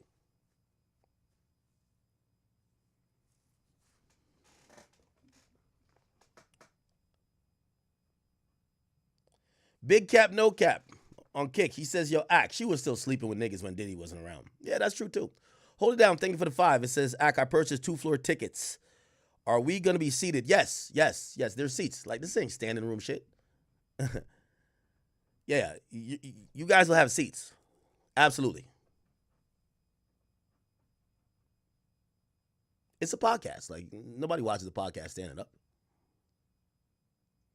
It's like podcast comedy. Might throw some other shit in there. Blip on Kick says, so what if he's addicted? Well, if his addiction goes into a state of mind. Remember, they're saying that Diddy had an organization that he was running, that he was controlling her. And they're saying in most of these freak off situations, everybody was high, including Diddy. So they're basically almost saying like, if Diddy drunk, you drunk, Diddy high, you high, how are we saying one guy who is also under the influence is still sane enough or could still be in his right mind to do all these manipulation things to you and sex traffic you, right?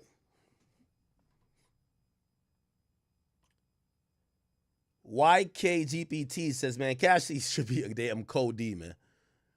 All right, I think they're going to break here, chat. I do believe that they're about to break. Okay. They said, you said Mr. Okay, we read that already. All right, cool. We read that. All right.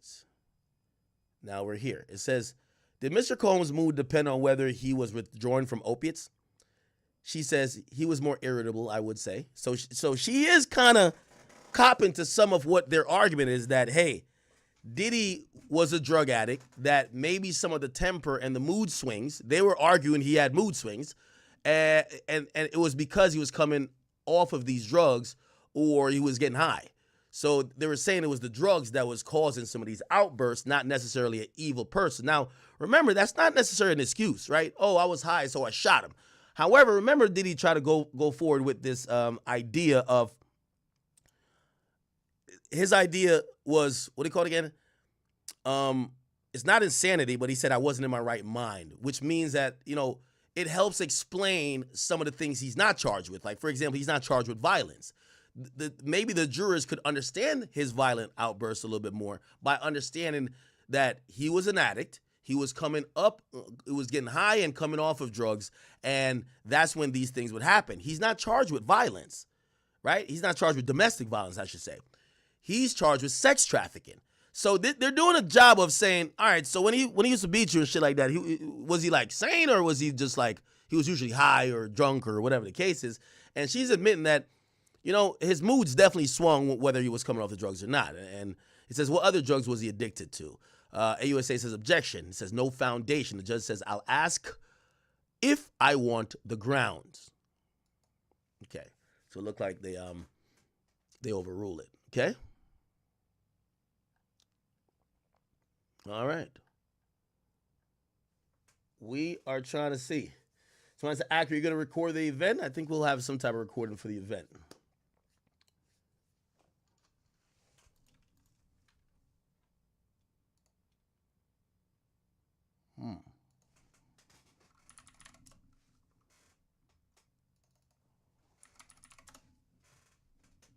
It's going to be interesting to see what happens here. By the way, they kind of started a little bit later because of some issues they were arguing. So that's why I think they're doing a late lunch. They're probably going to break either now or they're going to break. If they don't break now, they're probably going to break in 20 minutes. Of their decade-long relationship, she said Combs explained it as part of a swinger's lifestyle. As the defense team and Cassie read aloud steamy text messages that the hip-hop mogul and R&B star wrote each other back in July of 2012, Combs appeared relaxed at the defense table, sitting back in his chair with his hands folded before him and his legs crossed. Cassie said, I definitely didn't want anyone to know about this. After going through a pile of Cassie's years-old emails and text messages, defense questioning pivoted to the highly orchestrated encounters in which Cassie says Combs watched as she engaged in sex acts with male sex workers. Early on, Cassie testified that she disguised herself with wigs and masquerade masks because while Combs was a recognizable star, she was an up-and-coming R&B singer, and neither of them wanted people to find out. The encounter itself was pretty crazy, Cassie told jurors. I really followed his lead on that because I had never done it before.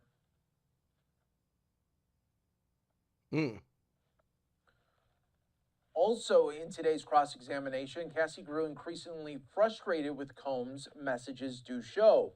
Yet more messages read in court show that Cassie was growing frustrated with the state of her relationship with Combs. They weren't yet public with their courtship, and in December of 2009 email, Cassie told the hip-hop star that she needed something more from him than a sexual partnership.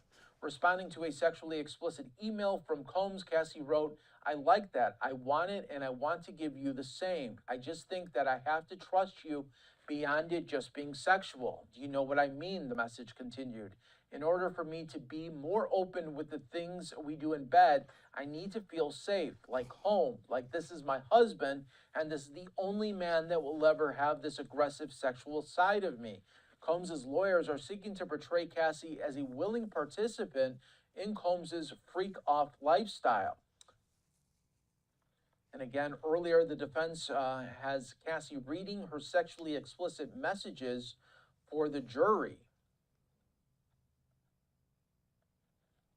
The sexual events Combs staged dominated much of the testimony from Tuesday and Wednesday. Now that the defense is asking about the subject and displaying text messages to the jury in an apparent effort to show Cassie's enthusiasm for them. The defense is reading Combs' part of the email and text exchanges. All right, we're trying to see. Recite what she wrote to him at the time. "When do you want to freak off, LOL, Combs asked in August of 2009. "I'm always ready to freak off," she replied. 2 days later, Cassie sent an explicit message to Combs.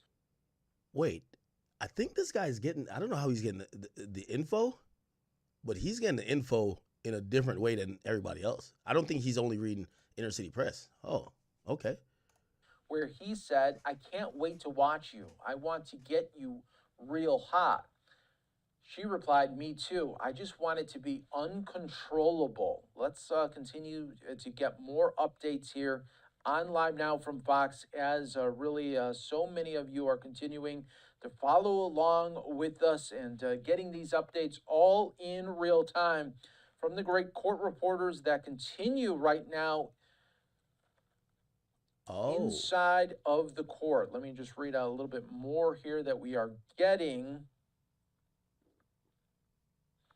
During proceedings, the prosecution requests Ventura be allowed to read the full document.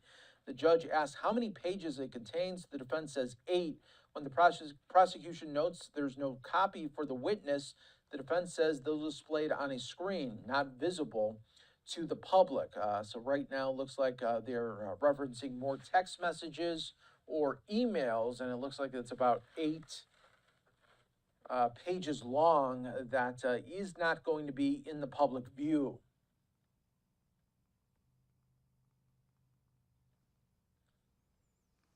We are worldwide for you here on Live Now from Fox. Thanking everyone for joining us. And really, again, we are showcasing the latest that is coming from inside of court. I'm your host, Mike Page. Okay. So the judge then sustained this objection and then said rephrase. Estavo says, what was his drug of choice? Ventura then says ecstasy or MDMA. Estavo says, well, was he taking opiates daily? Ventura says when he was doing them. Estavo says, did you see him withdraw? She said, yes. Okay. So, I mean, they're pretty much affirming that Diddy is or was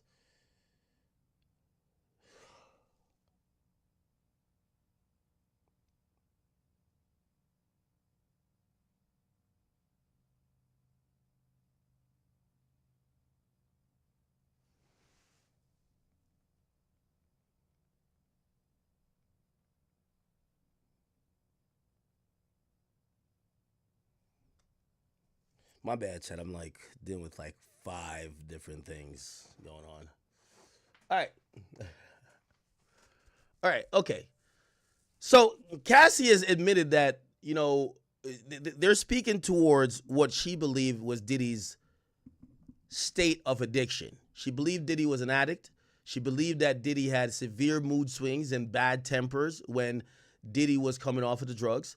And I think they're going to then lead into some of the violence. And we might be going that direction, right? Where they're going to lead now into the violence, ask if it was usually associated with him coming off the drugs or around the time he was high on drugs, but then also talk about maybe her complicitness or maybe sometimes her initiating those acts of violence. Maybe she put hands on him because she went through his phone, or she saw something. So she puts hands on him. He put hands back on her. Again, not necessarily to... Again, he's not charged with domestic violence here, but they do want to show a pattern of this guy just isn't evil. This guy was an addict. She was an addict. They had a loving but toxic relationship. He hit her. She hit him. His mood and some of the behavior you're seeing that some of y'all are trying to call it sex trafficking is because he was high or drunk or having these mood swings, and it could and should be looked at differently. And this is why he wanted that alternate defense that almost seemed like an insanity plea, but it wasn't an insanity plea. It was just that he wanted the defense of being able to say he wasn't in his right mind and incapacitated at a whole bunch of these points where he's accused of doing these things. Okay? All right. The judge says we'll break. All right? So now they're going to go to lunch break. And says the juror is leaving. The witness is leaving. And Mr. Stavo says, where are we in your cross? Gustavo says we have a lot of exhibits. Let me confer over lunch. And the judge is now responsive. It says, will you finish today or early tomorrow? And it says to the end of tomorrow. So they're planning to have Cassie on the stand at the end of tomorrow. You can see the judge hoping they could hurry it up by saying, are you going to finish today with Cassie? Or maybe early tomorrow? Because, they have kind of a schedule of how this is supposed to go. And Agnifilio is like, no, we're going to take until the end of tomorrow. Okay? Wow. So that is what is going on. Cassie wanted to familiarize herself with these threads before being asked questions about them. That was about the text messages. So let's see if we could get a little bit more updates here for you on Live Now from Fox. Okay. I guess someone is in there that's communicating somehow. I don't know how. Again, supposedly no one has phones in there. Or maybe there's a certain type of phone that doesn't have camera that's permitted. I don't know. Reporters right now inside of the courtroom here. And again, just reading out what they're bringing us and really all of the updates that they are little tidbits are great because we're able to pass them along to you. Okay. Chat, I'm going to be honest with you. I definitely got to run, though. I can't stay here, and I wish I could. If you guys did want to show up tonight, I am going to be having my birthday podcast event at Gramercy Theater, so I'm going to New York my damn self. I have to go get ready, go do a bunch of things, and talk to a shit ton of people who are supposed to be there. If you're coming, I'm hoping to see you guys there. If you guys did for whatever reason or haven't gotten a ticket, please just go to Ticketmaster. There's still tickets there. The lower level is sold out. There's seats for everybody. Okay? But please, if you guys did want to pop up, please pop up. And I will see you guys tonight. Tomorrow, I'll probably do a 10-hour stream covering this whole case. Tomorrow's going to be really important as well. I really wish, this was today's afternoon testimony was another time. But, I can't clone myself. So I got to go do all that stuff. So I'm going to get to the venue for meet and greets. If you guys bought meet and greet tickets, I can't wait to meet you guys, take pictures with you guys, chop it up with you, have a good time. I'm going to try not to drink too much until after the show, though. So I know some people want to take a shot with me, but I gotta chill a little bit. All right. Anyway, love you guys. I will see you soon. I am going to go get ready. All right, chat. Love y'all. And I had planned to just get through the lunch period, and they finally broke for lunch. So thank y'all. And if you guys are watching, make sure you hit the subscription button.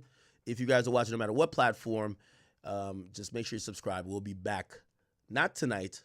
We'll do it. We'll try to do an IRL at the event tonight, but we will be back for Cassie and Diddy coverage in the morning. All right, chat.